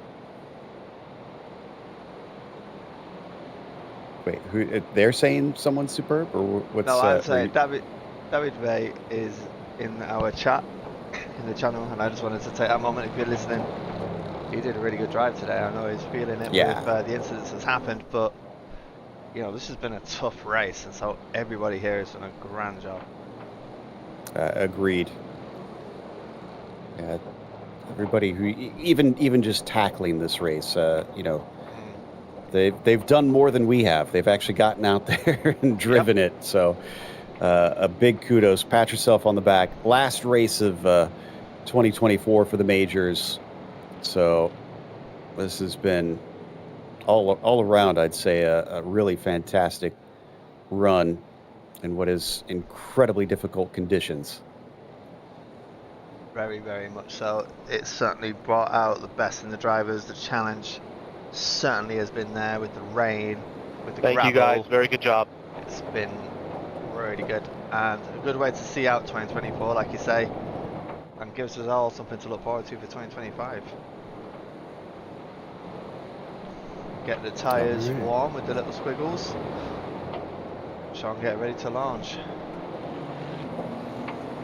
Let's see, 6:30 in the morning right now, so we just got Green, another little bit of darkness before we start to see a bit off on the horizon. Green flag is out, and we head down into turn 1. Earlier on, we had an immediate safety car after the initial one. We might again, as 3 cars just clatter into one another. Looks like that one of those is actually the Focus Racing cars. Yeah, Focus GTP, Majors Esport, and Fusion all got caught up in that. I think those were all 3 racing for position too, were they not? 2 of them were. One was a bit further out. I think that was possibly a braking issue. But yeah, that's certainly caused an issue there. Well, Focus got a black flag out of the contact, unfortunately. So that puts paid to a battle they may have had in that situation. And now that sticks them back in the GT3 group here. So you're going to see that GTP car have to tiptoe his way past all these slower cars. Yeah, that's far from ideal in what they've got to do with now. And also, when you think about some of the GT3 teams hoping to get some battling going for position, and now they have rely on their spotters to tell them when the GTPs are coming behind. So that gap between Danish and Garrido, 7 seconds now. But it's still a ways apart. I mean, Danish has been really capitalizing this. He's out in nowhere. He's got all kinds of clear air and is able to push, whereas the triple two car has been dealing with all that those GTP cars trying to sneak through, as well as the lapped cars around them.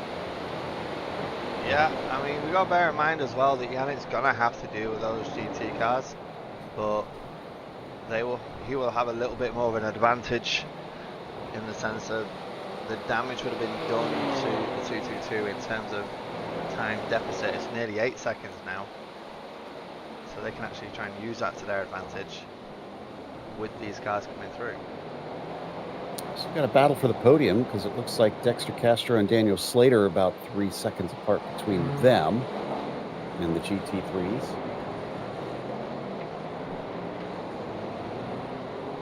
Yep. And Dexter Castro has breathing down his neck. I don't know I don't know what the pace it is, but we know that the 81 car is a bit racy. It'll be interesting to see how that pans out. Well, I'm showing him as a minute 37 behind Campbell. So I wouldn't say he's quite breathing down his neck yet, but he is on the same lap. But I mean, in the sense of on track, P6 is right behind P3.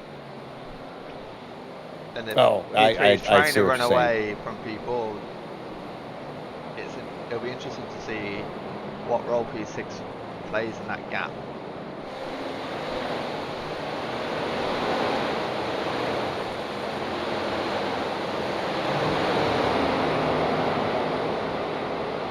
Also got to keep an eye on the lap times between Schneider and Garrido there. Now that they're up to speed again, see whether that gap will come down and if they'll be able to challenge for the victory. So this really did not work out for Danish, but for Garrido, this was the stroke of luck they absolutely needed. Absolutely. the question is, how much advantage could Danish take from the cars in between him and Garrido to try and capitalise as much as possible, considering they've lost out such a but it's staying steady around 7.5 seconds. Another couple cars off in the first corner. Garen Batten, one of them. Alex Crow, the other one. Ooh, actually, Crow going off has put Ramos back to about 3 seconds behind him. Yeah, Crow's still trying to work his way through GTs. Probably won't be thinking too kindly of the other GTPs around him. No, that is for sure.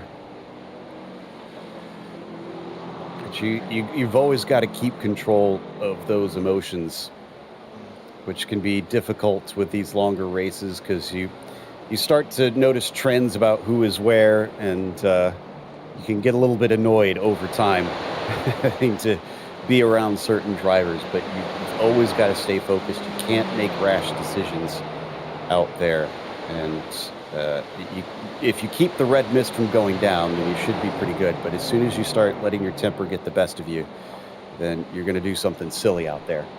Yeah, definitely. You end up making more mistakes, over pushing. Even if you're trying to get close to him again, it could just lead to just going that little bit too far and punishing yourself again.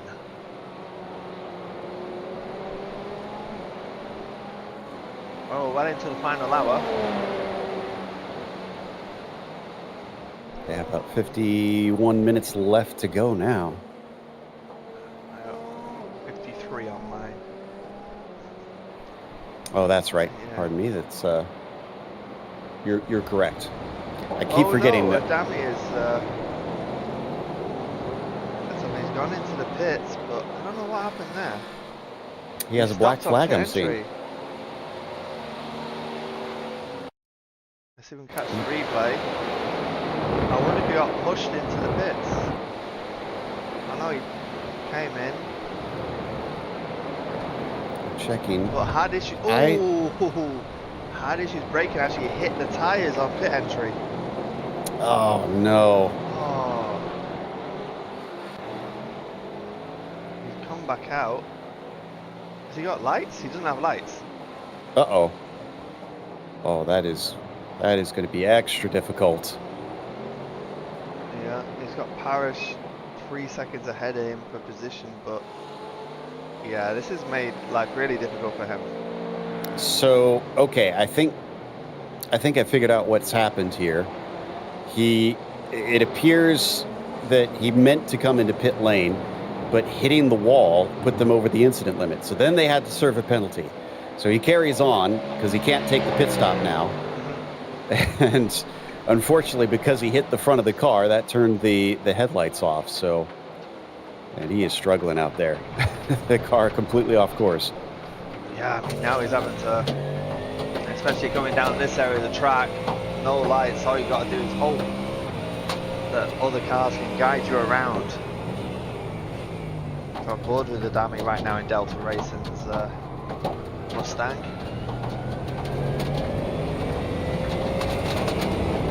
And after 11 hours of this, it's got to be really difficult. Yeah, absolutely. We still can't even see any sort of light on the horizon. We're now almost 7 a.m. here.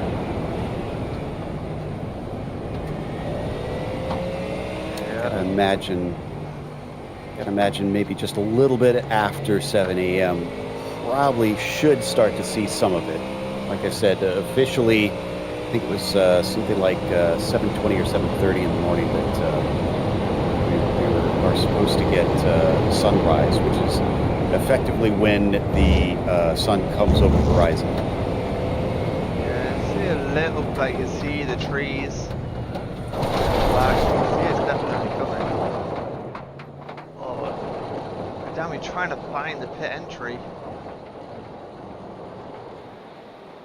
Hope we can turn the gamma up. But he's ended up down the start-finish straight. Oh, did he miss it? Yeah. He missed? Oh my goodness. Yeah, he missed it. He needs a spotter right he now. needs his spotter to tell him exactly when to turn, because this is not an easy place to do what he's trying to do. If he's trying to stay out there, it's great. Now, is the Delta team related to the Delta V team? Because I almost wonder if he could get somebody from a sister team to just come near him and provide some needed light. I'm not sure if they're the same. The liveries are very different.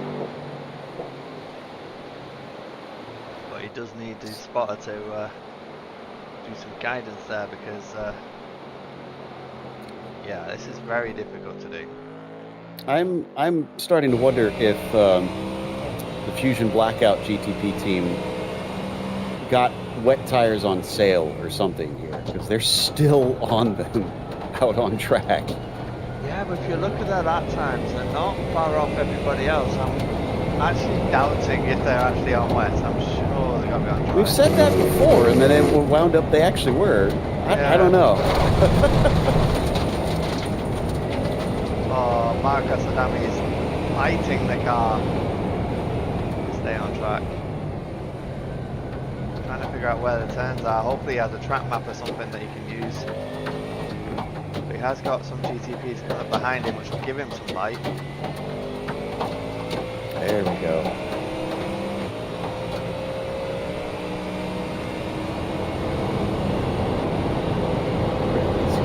Okay, so he's coming up to the chicane.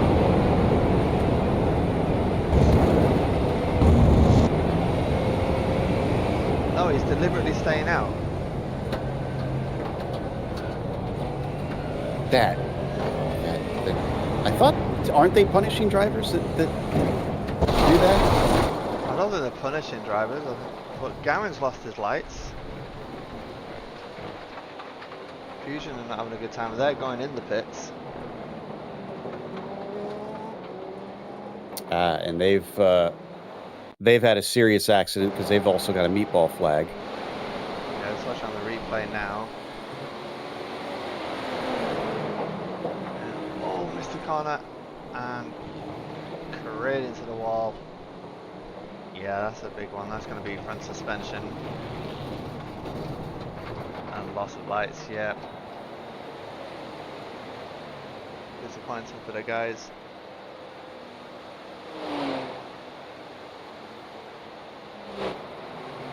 Yeah, even so, here's what I don't get: the Dommy's staying out. He ran a 232 and now a 216.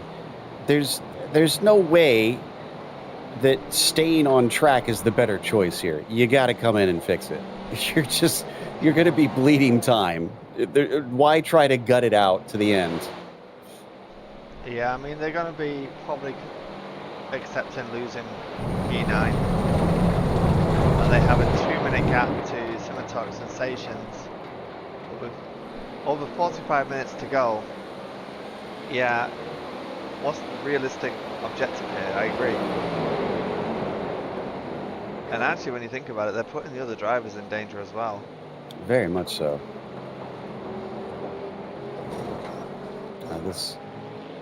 I almost wonder if iRacing would have a way to give the black and orange flag after sunset and before sunrise. If a car loses if it gets that specific damage, I feel like that's almost needs to be a thing now at this stage. Is he passing by it again? I think he just did. I think he passed by it again.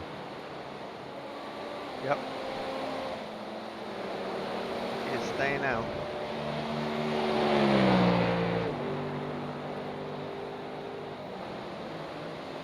So the good news for Fusion Blackout is that it's 5 laps that they've got over Hyperion's number 4 car.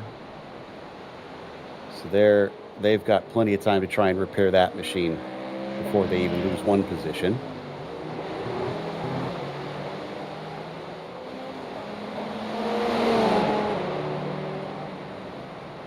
That's what they'll be calculating now, is how to stay in front of the Hyperion car.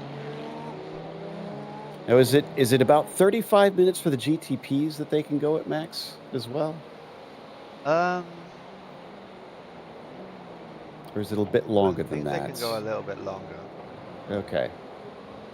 Because we're at 44 minutes left. So we I think might they'll be getting... dancing on that edge there of one stop to go. Yeah, we should be getting close. Everybody at least owes us one more. Mm-hmm.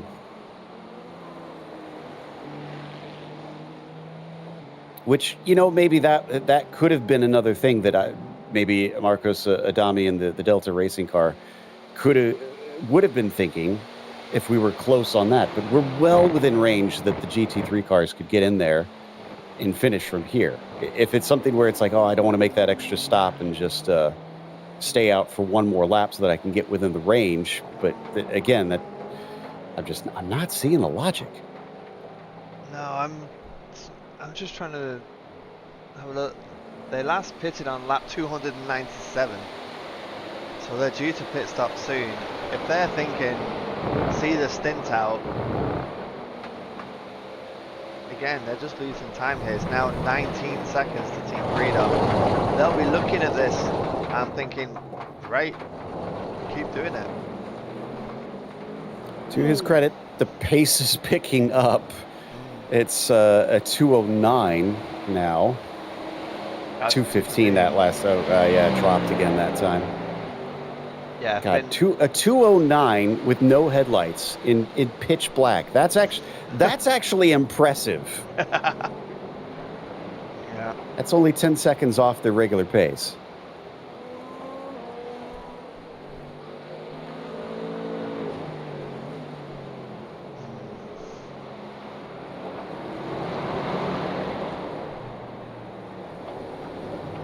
Yeah, it's very interesting as well. And the chat are talking about it, and I agree with them.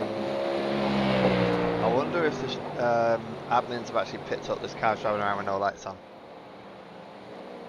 I'm sorry, say it. I'm wondering if the stewards have actually picked up that there's a car with no lights on out there.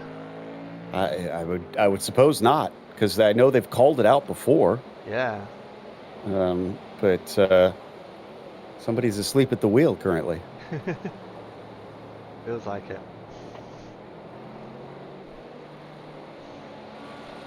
So we were wondering about that battle for the lead in the GT3s. Well, it's gone from 7 seconds to up to 11. So Doritos not been able to close it in. Still keeping them honest. Danish is not out of the woods yet, but it's slowly growing the distance. Yep. I mean, on occasion he was in the relative just then, and that's a good motivation for both drivers to be thinking, I got to keep going. But yeah, 11 seconds. And the lap times, I mean, just have a quick look. Yeah, they're extremely close, within a tenth, so the realistic chance of doing anything in the next 40 minutes.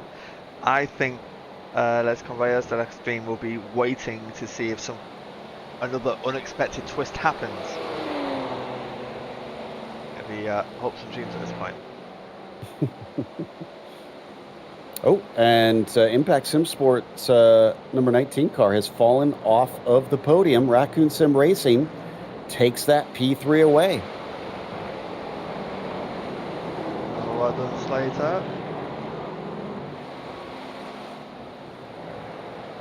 I'm trying to see. Okay, yeah, that did happen recently. Unfortunately, it looks like it was facilitated a bit by one of the GTPs making contact with Castro's car. Yeah, that's like a little bit of a wobble for Castro. Both cars really pushing to the max. But yeah, Daniel Slater gets in front. I think that car contact gave a black flag to the 49 that came together there with Castro, so they did wind up paying the price for that one. So it meets a bit of karma, unfortunately. Damage back into the 209s of his car. I noticed that as well. Yeah. Yeah. So we're keeping an eye on those guys. Delta Racing is pushing those limits. It's nice.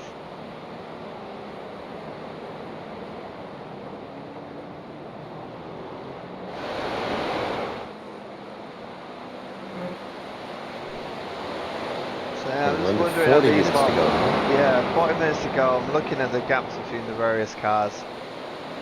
7 seconds, 2 seconds, 13 seconds between P4 and P5 in the GTP. A couple of things could happen in the as a result of pits.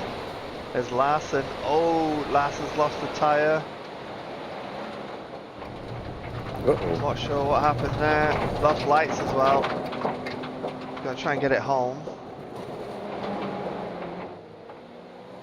I'm just checking on my end, and I think he just got into the grass exiting the Schumacher S, and we've seen this before. There is that big bump on the exit. Oh, there we go, yeah.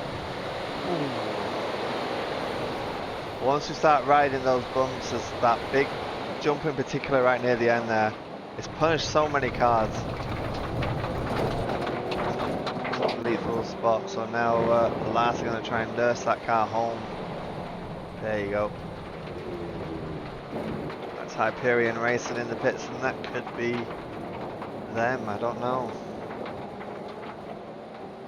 Yeah, they've got a meatball flag, and they should have time to get back out there. That'd be a huge repairs. Usually, when you get up to 40 minutes, that means you're replacing the entire engine.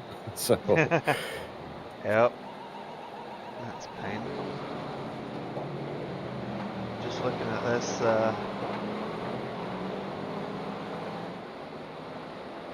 Cash Royal, they pull in a little bit there on Slater. But the gap's opening up again. yeah, it's about 2 seconds. That P3. They are 2 laps down from the top 2, so it's unlikely we'll see them go any higher unless there is drama for one of those top 2 cars.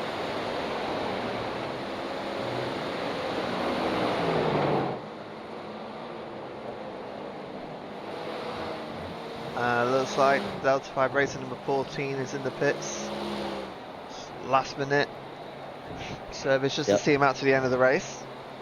Exactly, yeah, this is to wrap it up for them.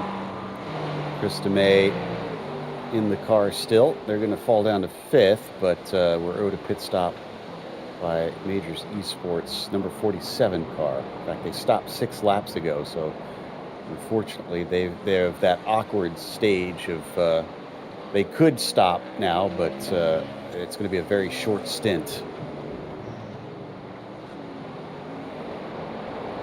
They did not. I'm trying to have a look.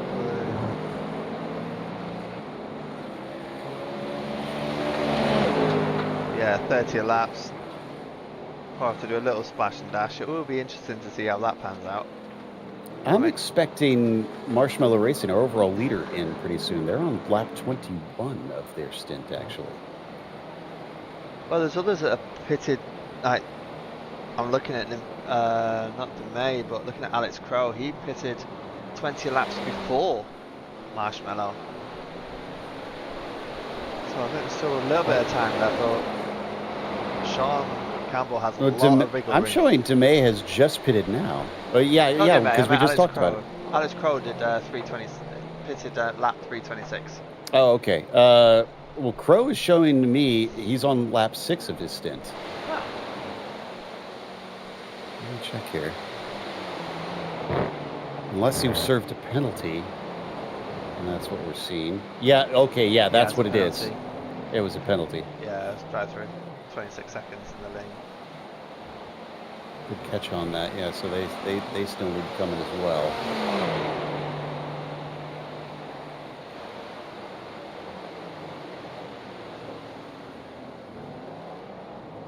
Oh, a little bit wide on the turn, which means Danish has got to deal with him again.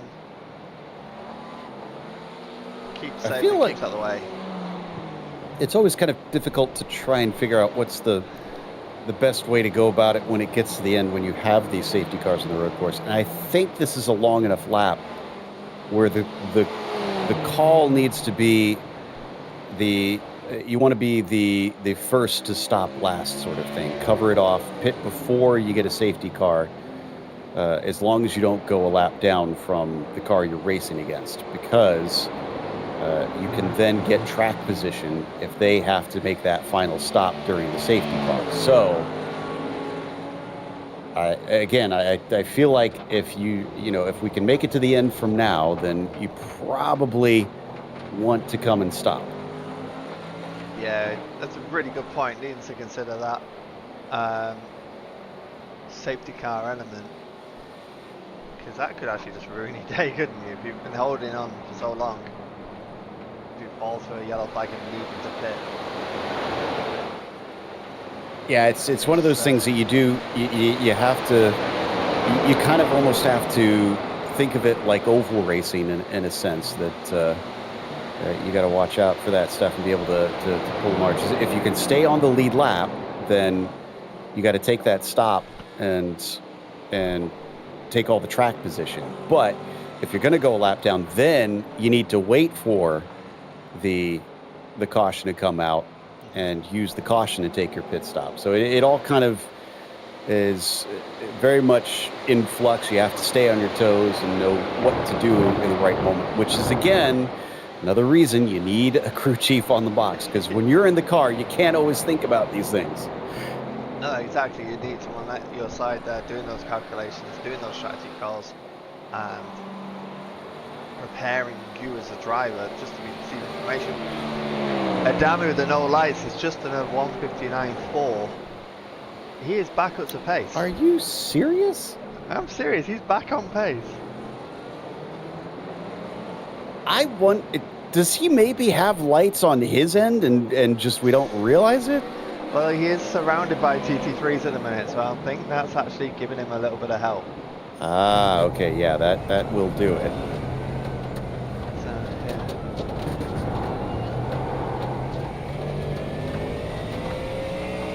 It could even be a pace, yeah.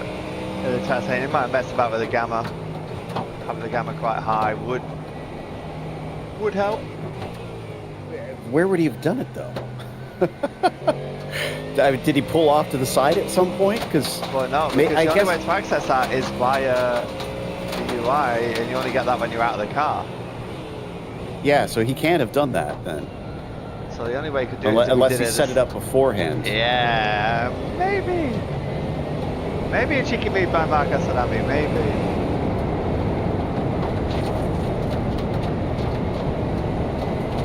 I'm not sure what that does when it...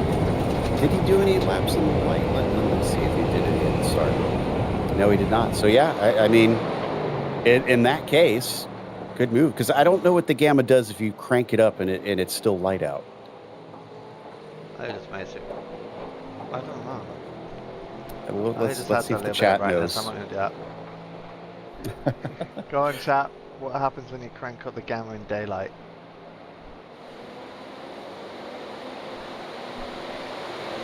So, I will say that Adami looks more comfortable when he's got GT3s around him that are lighting up the track.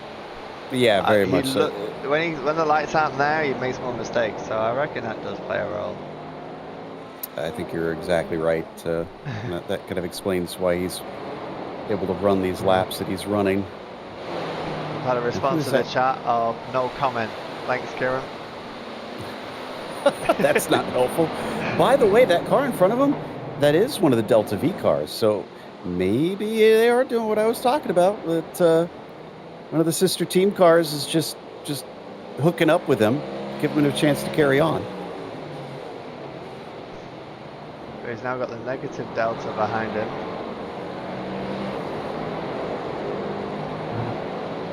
Because the Delta V team is 10 seconds up the road. Oh, and now he's lost his friend. Adami now dropping behind.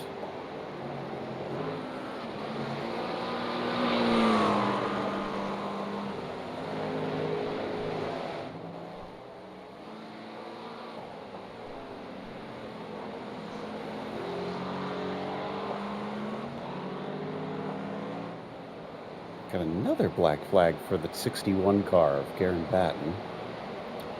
Top two in the GT3s have now passed the Impact Sim Sport number 15 for overall position. That'll put them 12th and 13th overall.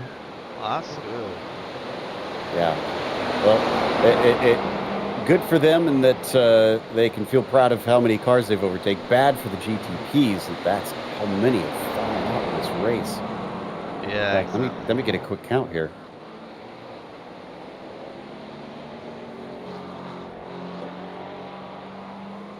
14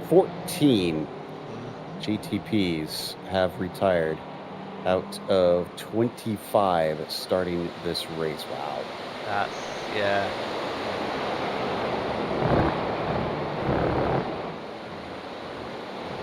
And 10 GT3s. Triple Two is pitting. Dauphiné is taking over for Garrido. Looks like Dauphiné is going to be bringing the car home.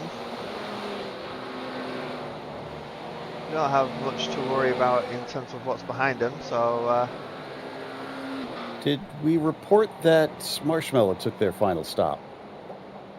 They did it just this lap, it looks like. Nope, we've just... Yeah. They've just completed their final pit stop. Most teams won't just bring it home now.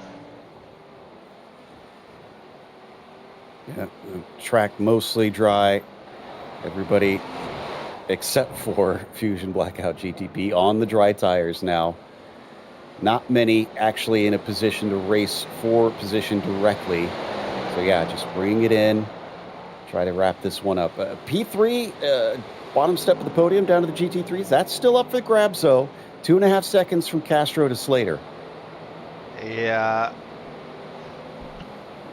It's going to be an interesting one to see how that goes out. They're both pretty much trading lap times. 58.2 and a 58.9. Castro's got Lobby Parish behind it. So, we'll see what happens there. Delta V Racing number 2 was just black flagged by the stewards. Trying to figure out what that was about. It's Renault Charrière in that car. It's a bit odd. Yeah. Don't see any reason that was given.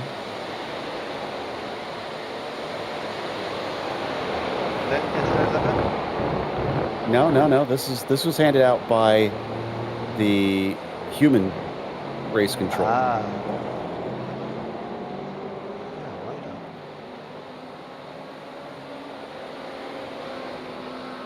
Looks like Focus Racing into pit lane. They're going to hand that third place back to Delta V Racing, who has taken their stop. So the number 14 is now onto the podium. Yep, final half an hour. It's just about keeping it safe, making the right calls. That's what a lot of the podium places will be doing right now. They don't want to have to drop the ball at this point. Rodriguez takes over in that 22 machine.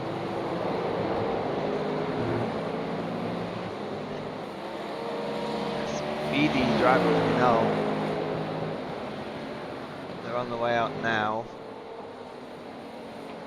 Yeah, so they'll hold on to at least this fourth place. I was keeping an eye on if David Schmidt in the 47 was going to catch him, but nope, he's too far behind. In fact, going to be roughly about 15 seconds between them. With less than, well, actually, we're almost under 25 minutes now. Yep. The time is ticking.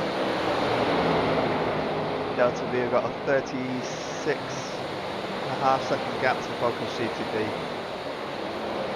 They need a strong out lap and then just again get the tick-tock going on the times. Here in the chat, safety car to spice it up. Now, in some of the past endurance series here, I know there was a rule that they couldn't throw the safety car in the final half hour, I think it was. I'm not sure if that still exists in this series. Yes. I've seen that as well in terms of the last half an hour they just tow. Can't remember what the rules say on this point here. Granted, I know some of that was because some of the safety cars lasted a long time. They didn't want to, wind up ending it on the safety car because that can cause some wackiness. But they have trimmed it out so quickly that they go so fast now that I almost wonder if they don't have that rule or they just have that rule be much smaller, like the final 10 minutes maybe. Yeah, that's a good point. But I think it's just how things have panned out. The efficiencies allowed them to do it so quick. They could end up in scenarios where it takes a while for them to happen. So it's very wide open on that front. We'll see if we can get any information from race control on that rule or not. But in the meantime, been watching Slater and Castro, and it looks like Dexter is starting to lose touch. It's up to 3.6 seconds last couple laps.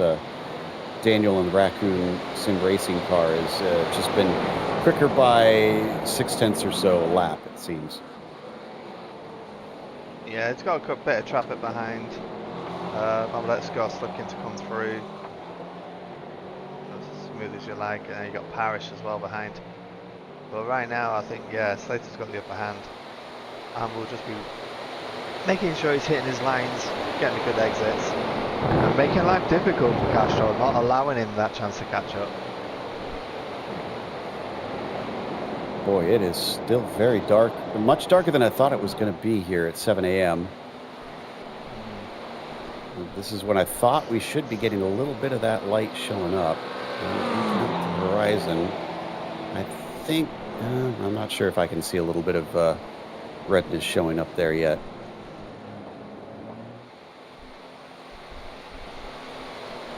Just jump in the car with our overall leader and see what he sees. A little bit of brown sky. Yeah, still very much night time.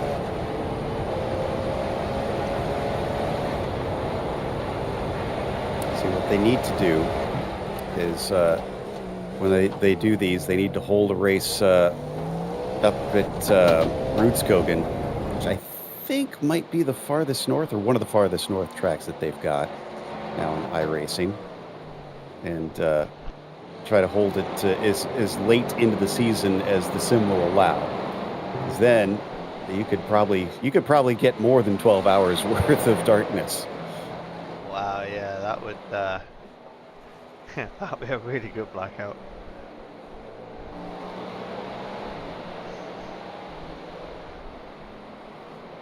Not sure if we're going to see Larson back out on track. The Hyperion car still sitting in the pit lane after 16 minutes now.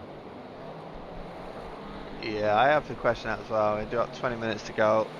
It would be great to see the guys back on track, but it could even be an indication of the extent of the damage that they're facing. They might be wanting to get out but can't. But yeah, 16 minutes is a long time. 17 minutes now in the pits, a long time.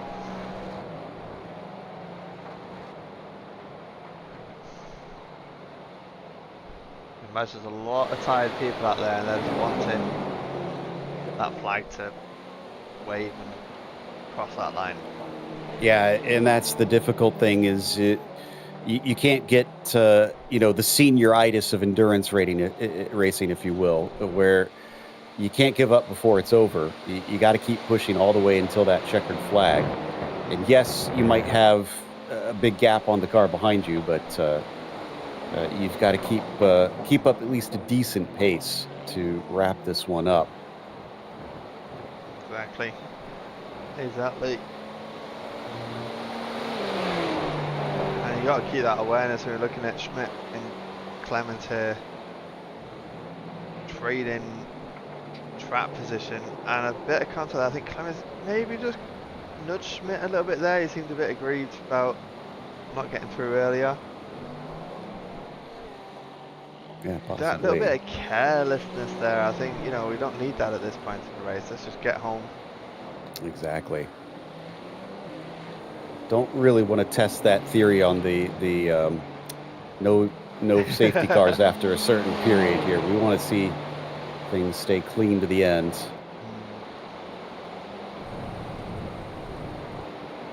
Just looking at the situation now, we've got Tim Kern chasing down Adami. Adami has done some repairs on his car. He's got lights again. But then Tim Kern is only less than 2 seconds down the road, and that's for P9. For Team Frida looking to catch up to Delta Racing. Indeed, and you want every position you can get here at the end, so maybe for one of the lower positions, but that carrot is so enticing. You see it up ahead, especially if you've been racing by yourself for so long. You know, it's this close to the end. Now you're suddenly thinking, I got to go catch them. I got to get at least that one spot better before we're done. No, exactly, and Tim Kern is being met with issues. He wants to get past Roman and Schwab, who are 13 and 14, but they're actually laps apart. So, not a real contest there. I think Tim Kern just wants a nice easy get through to have a decent stab at Adami, who's literally 1.5 seconds up the road. Oh, there's a black flag for Raccoon Sim Racing. This must be incident limits. And Castro is actually going to pass them. Oh, Slater was off the track. What has happened? Trying to figure out where this was. I think this was in the Mercedes went arena. Off track. Slater crashed. Oh, we've got a few things to unpick here. So, this is Castro going off the track. Oh, just avoiding Slater. Yeah, he was avoiding Slater. Great heads up in that situation. But Slater's spin has cost them a podium finish. Going around the corner. Oh, just a little bit of counter there. Oh no. They got under the AstroTurf in the grass, and the car could not hold on. Yeah. With the wetness still out there, so. And that's for Impact Sim Racing. Made Sim Sport White on the podium spot. Castro has got to be gleaming about that one. He watched it slipping away bit by bit, and it looked hopeless, and now suddenly it falls right back into his lap. And I mean, the good thing is with the penalty, you know, Raccoon Sim Racing will be nowhere close to them, and the next car back is a whole, in fact, they might be a whole lap behind Dexter Castro. Yeah, it's like a minute 48 from Kinetic, so they're looking pretty good at the minute. I think Impact, Sim Sport White's Castro just needs to keep ahead in the game. Yeah, the excitement's there now. They've got the spot on the podium, but they've got to keep it. It looks like Daniel Slater has gone in the pits. Yeah, he's got to serve that penalty. And he's got that penalty, it's just a drive-through. So, yeah. That's some good, happy days. Just reading the chat. Inferno.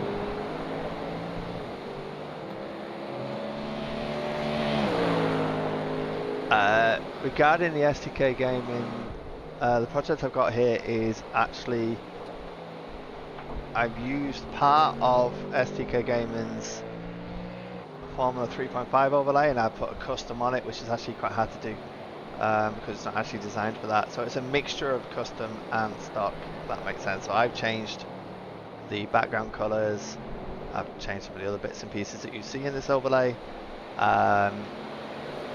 So yeah, if you know your CSS, you can definitely create something like this. I have a great time doing this, and I do pester the guys at SDK, and they have a lot of good custom stuff out there. So our battle for third goes away. What else do we have? Delta Racing versus Frida. And that is still about a second apart currently. But Tim Kern has got past Elias Roman, so now he's got a clear run at Adami with 15 minutes to go. They look like they're pretty close on pace. from what I'm seeing. Yep. So this is going to be a good fight.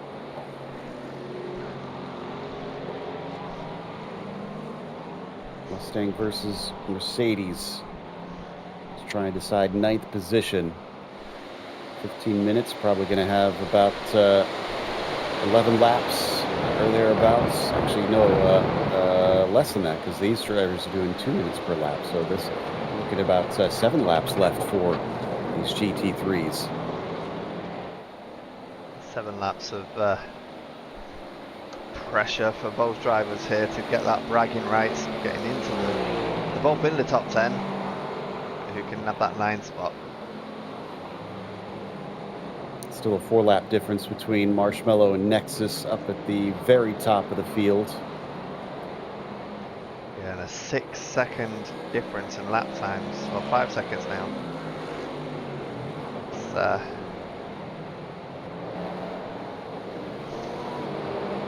definitely a bit of flex in there for Marshmallow Racing. Sean Campbell just pounding those lap times in.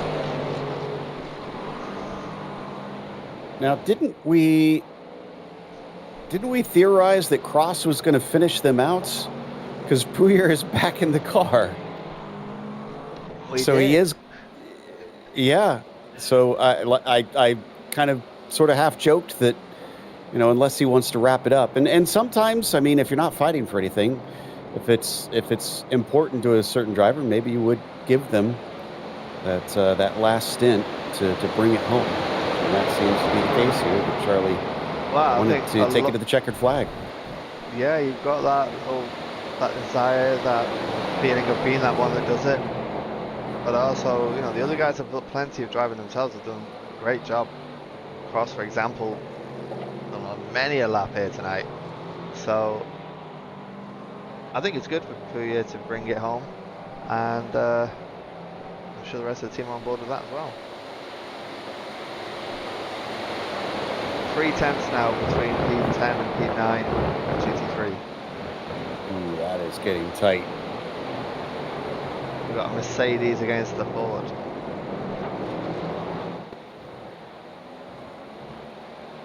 And here's the sole Mercedes as well. Tim Kern is driving the only Mercedes on track. Representing for the Silver Arrows. And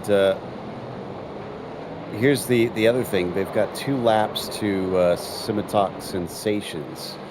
So in these final couple laps, you can kind of throw caution to the wind as far as this fight, because they're not going to even lose a spot, even if something goes horribly awry.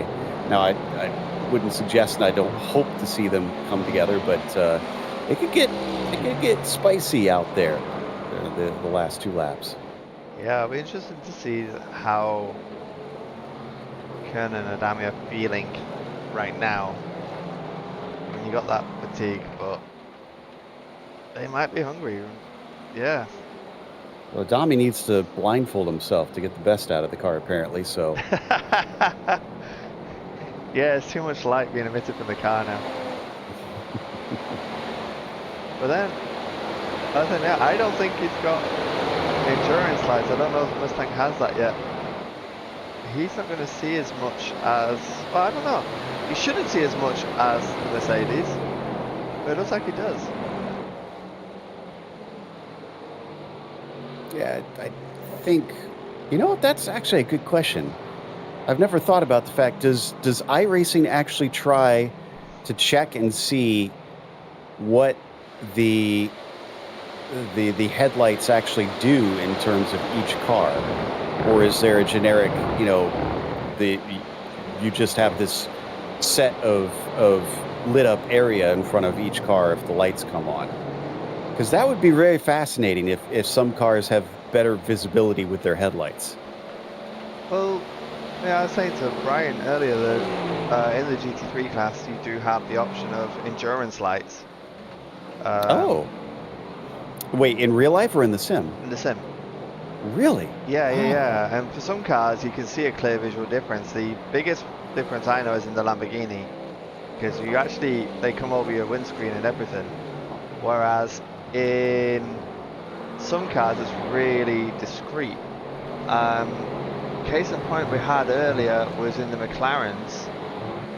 I'm not sure those McLarens are, well, I can have a look at each McLaren, so that's got the endurance lights, and that one doesn't. So there we go, I can show you live on stream. If I do the rear chase, so if you look at the front of the McLaren here, in the middle there's no lights there, but if I jump to Goffinec, they've got those lights in the middle. And I assume that's in the garage settings, right? Yeah. So you can see in the two different McLaren, the same McLaren. Yeah. But they don't have the middle lights and they don't have the ones to the bottom there. New. So they are meant to be endurance lights to give you better lighting in nighttime racing. But in iRacing, I don't think the difference is that huge. I mean, I'll quite happily admit, me and my team forgot to put the endurance lights on our Ferrari during Spa, but we still got by. It was just a little bit darker, but we got by with it. But many of the GT3s, if not all, should have that functionality. And I'm wondering, in the Mustang, you see the little LEDs just on the inside of the headlights, whether that's their endurance lights. Yeah, that might be the case. Now I'm going to have to go and try it on each of the cars and test it and see, because you've opened a whole new world to me. I mean, it is, like you said, it seems to be a bit of a moot point. It's not going to make a massive difference, but just such a curious little detail that. And again, you know, we keep talking about the lengths that iRacing goes. Like I wouldn't have even thought to make a difference that you could select that in these cars. Yeah, I mean, when you're in the car, there's not much of a visual notice, except for, if I recall rightly, it's been a few years since I've been in it, the Lambo. If you're in a Lambo without the endurance lights, your windscreen is just a normal windscreen. Whereas when you are in the, hang on, we've had another situation here for Fusion Blackout. Again, I think that's turn 1. Yeah, braking issue for turn 1. Yeah, so in the Lambo, you actually see the metal bars going down the windscreen in the middle, and that's meant to be the metal bars that are holding the endurance lights on. Oh. So it's like they're inside the cockpit? Contact there for Tim Kerner. Damn it, I think it's a little nudge on the way through. That's not going to go down well. They both got penalties from that. Oh no. Well, they have those 2 laps.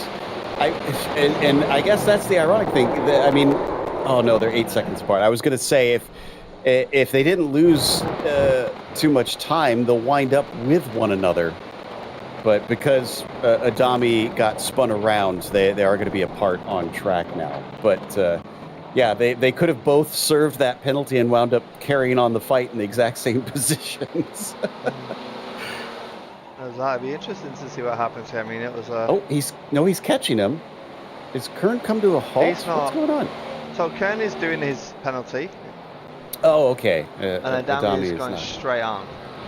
I wonder if Marcos thinks he can maybe run away from him a bit here. I think he's seeing if he can do an undercut. Yeah.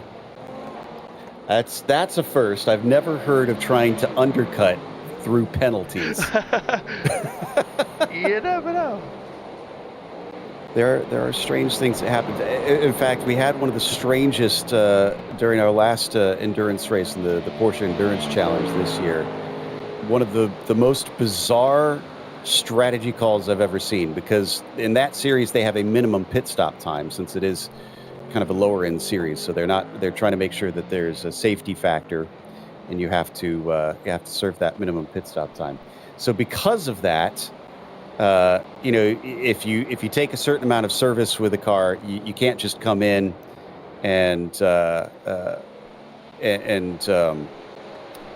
or excuse me, no, it's because they had also a maximum stint length time.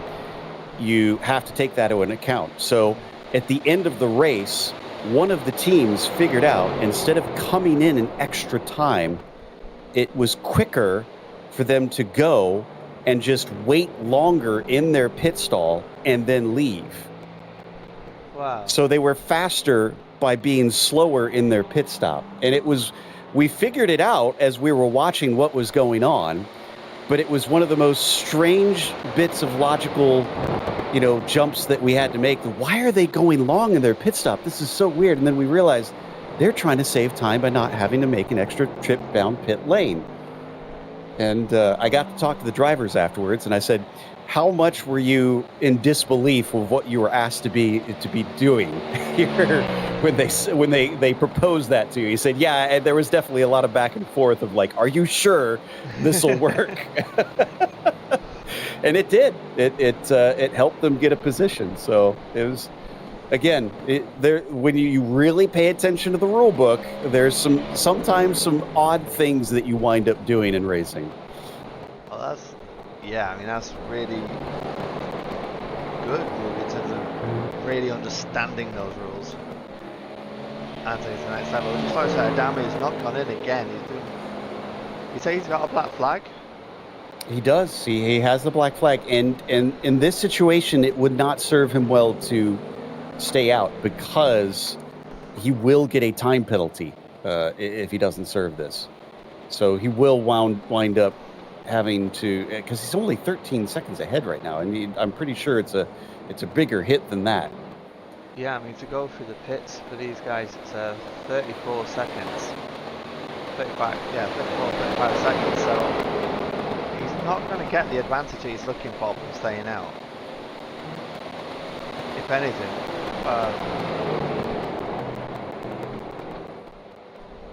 could be damaging it.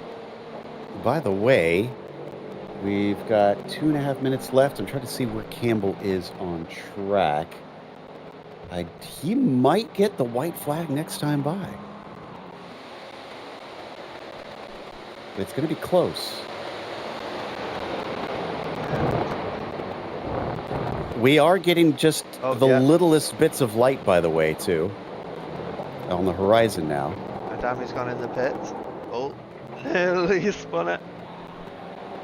Yeah, doesn't need to take his headlights out a second time. No.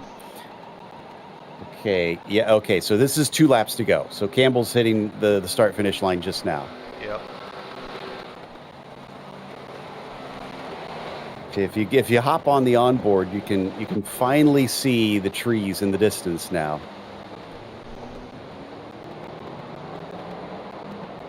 Jump bomber, Sean. Yeah, you can definitely see the difference in daylight.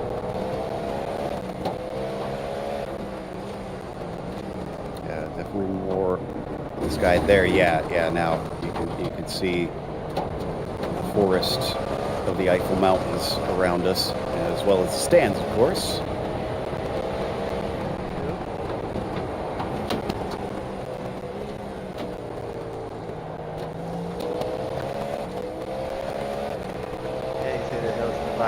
Definitely a good signal to say it's nearly the end of the race, the end of the blackout.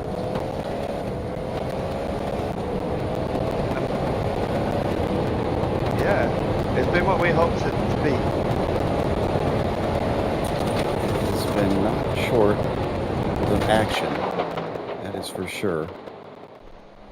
And honestly, at this stage, well, we can't call it for sure because Charlie Pouyer could still run him down. Or actually, no, we can't because it is timed. That's right. So yeah, Marshmallow Racing has essentially wrapped this up.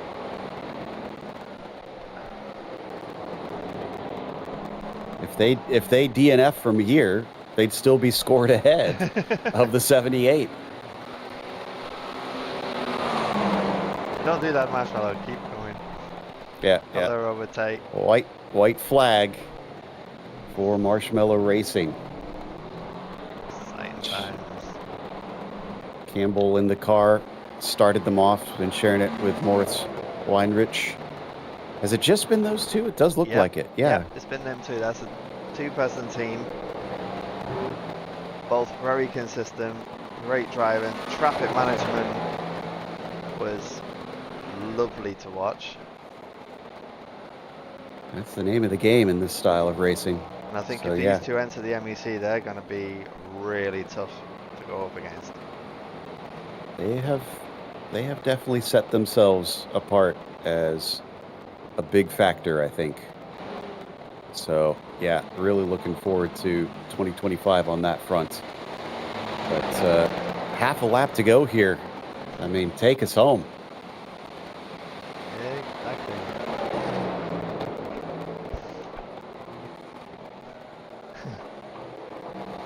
We're closing in on Garen. Already the lights are going. They know they don't need to do any more.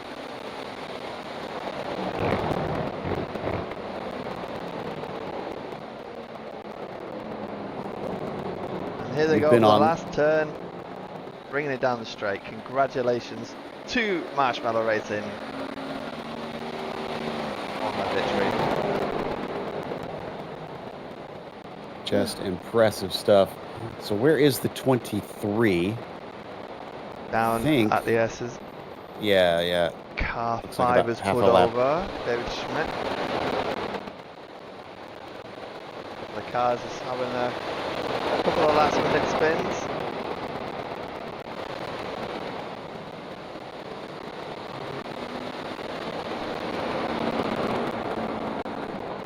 But Just yeah, realized sorry, go. that Goffin definitely wound up well far behind. Remember, it was 7 seconds at the restart. It's almost a full lap apart now. Yeah, exactly. They've really put their stamp down on this race to make sure that they are unable to be contested to bring home this victory. Last turns. How does the 2025 series work? To learn all about the 2025 series, make sure you head over to the Majors Series website and look at the series MEC, and you'll see the schedule. And there you'll be able to register teams, etc. And don't forget to ask in Discord as well. Good job, guys. Because they're going to have all the infos. Yeah, if you've any interest in the majors, highly encourage everybody to join in. Been a part of this series for a long time now, and it is always fantastic. They put on such a wide variety of racing. Exactly. And look at the spins heading up there. Yep. Don't need the cars anymore. Time Don't to need 'em just anymore. celebrate. Sean just taking it in, having a bit of time with P2 as well, with Puya. They've been pushing each other really well. And there's Danich, the GT3 winner. A few more donuts. Let's go. Nope. Yep. Nice. Everyone, thanks for taking part in the race today. We've learned a lot. People have crashed a lot. But hopefully it was So a in the good end, I period, think it and, was we really appreciate 25 anyone cars having a race that got with to the the series. finish. Check out the website for what's Thereabouts, going on may in have been one or two 2025. less, because I know we had a and, few sort of retirements back racing close to the end there. I am Rex. I'm sure you're all Rex. Have a good rest of your weekend, and happy holidays. Yep. Talking about 25 cars left. Got very difficult towards the end there for the guys. But full credit to everyone that stayed out and made the rest of this race happen. I think it's been superb. Yeah, credit to all the drivers out there. A bit of fun there for Sean. Last minute donut going into the pits. That was very stylish there. Yeah, it's a man of style. Extremely good.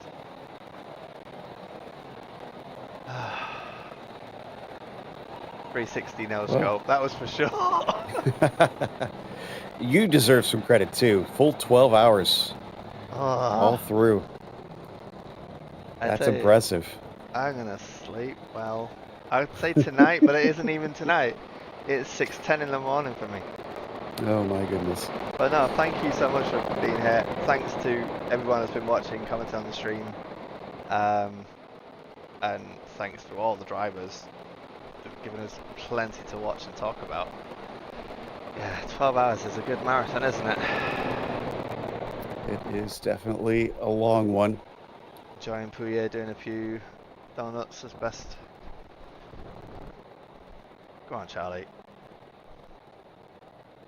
Turn that traction control off and off you go. Not sure if we're gonna get anybody ready to talk to us. They're probably just as tired too. Yeah. Oh. It's- Yeah, I mean, it wouldn't surprise me. I mean, some of these guys have been going on for all 12 hours as well. It's gonna be hard work on everybody there. Oh, thank you, Kieran. I appreciate that. It's been a great opportunity for everybody to learn. I think that it's got off to a wicked start with Blackout, and we've got to see what's going to happen in the actual MEC races, which starts. Oh, when does it start? I've got the thing here. February the 15th is the first one, round 1, with Silverstone, 6 hour. What a way to start it off. Round 2 in Monza, 1st of March. March 29th, Sao Paulo, 4 hour. And Portimao in April 26th. And then Spa, 8 hour finale, May the 10th. That sounds fantastic. Definitely want to tune in for those. And again, can't thank you enough for having me in, Adam. This was a joy. Oh, it's been a pleasure having you here, Joe. It's been great chatting with you. Your company, your knowledge, and our chitter chatter. It's been fun. Yeah. All right. We're going to close out the stream. Thank you so much for everyone for viewing. I hope you all have a lovely day. Get some rest. And we'll see you in the subsequent races. Goodbye.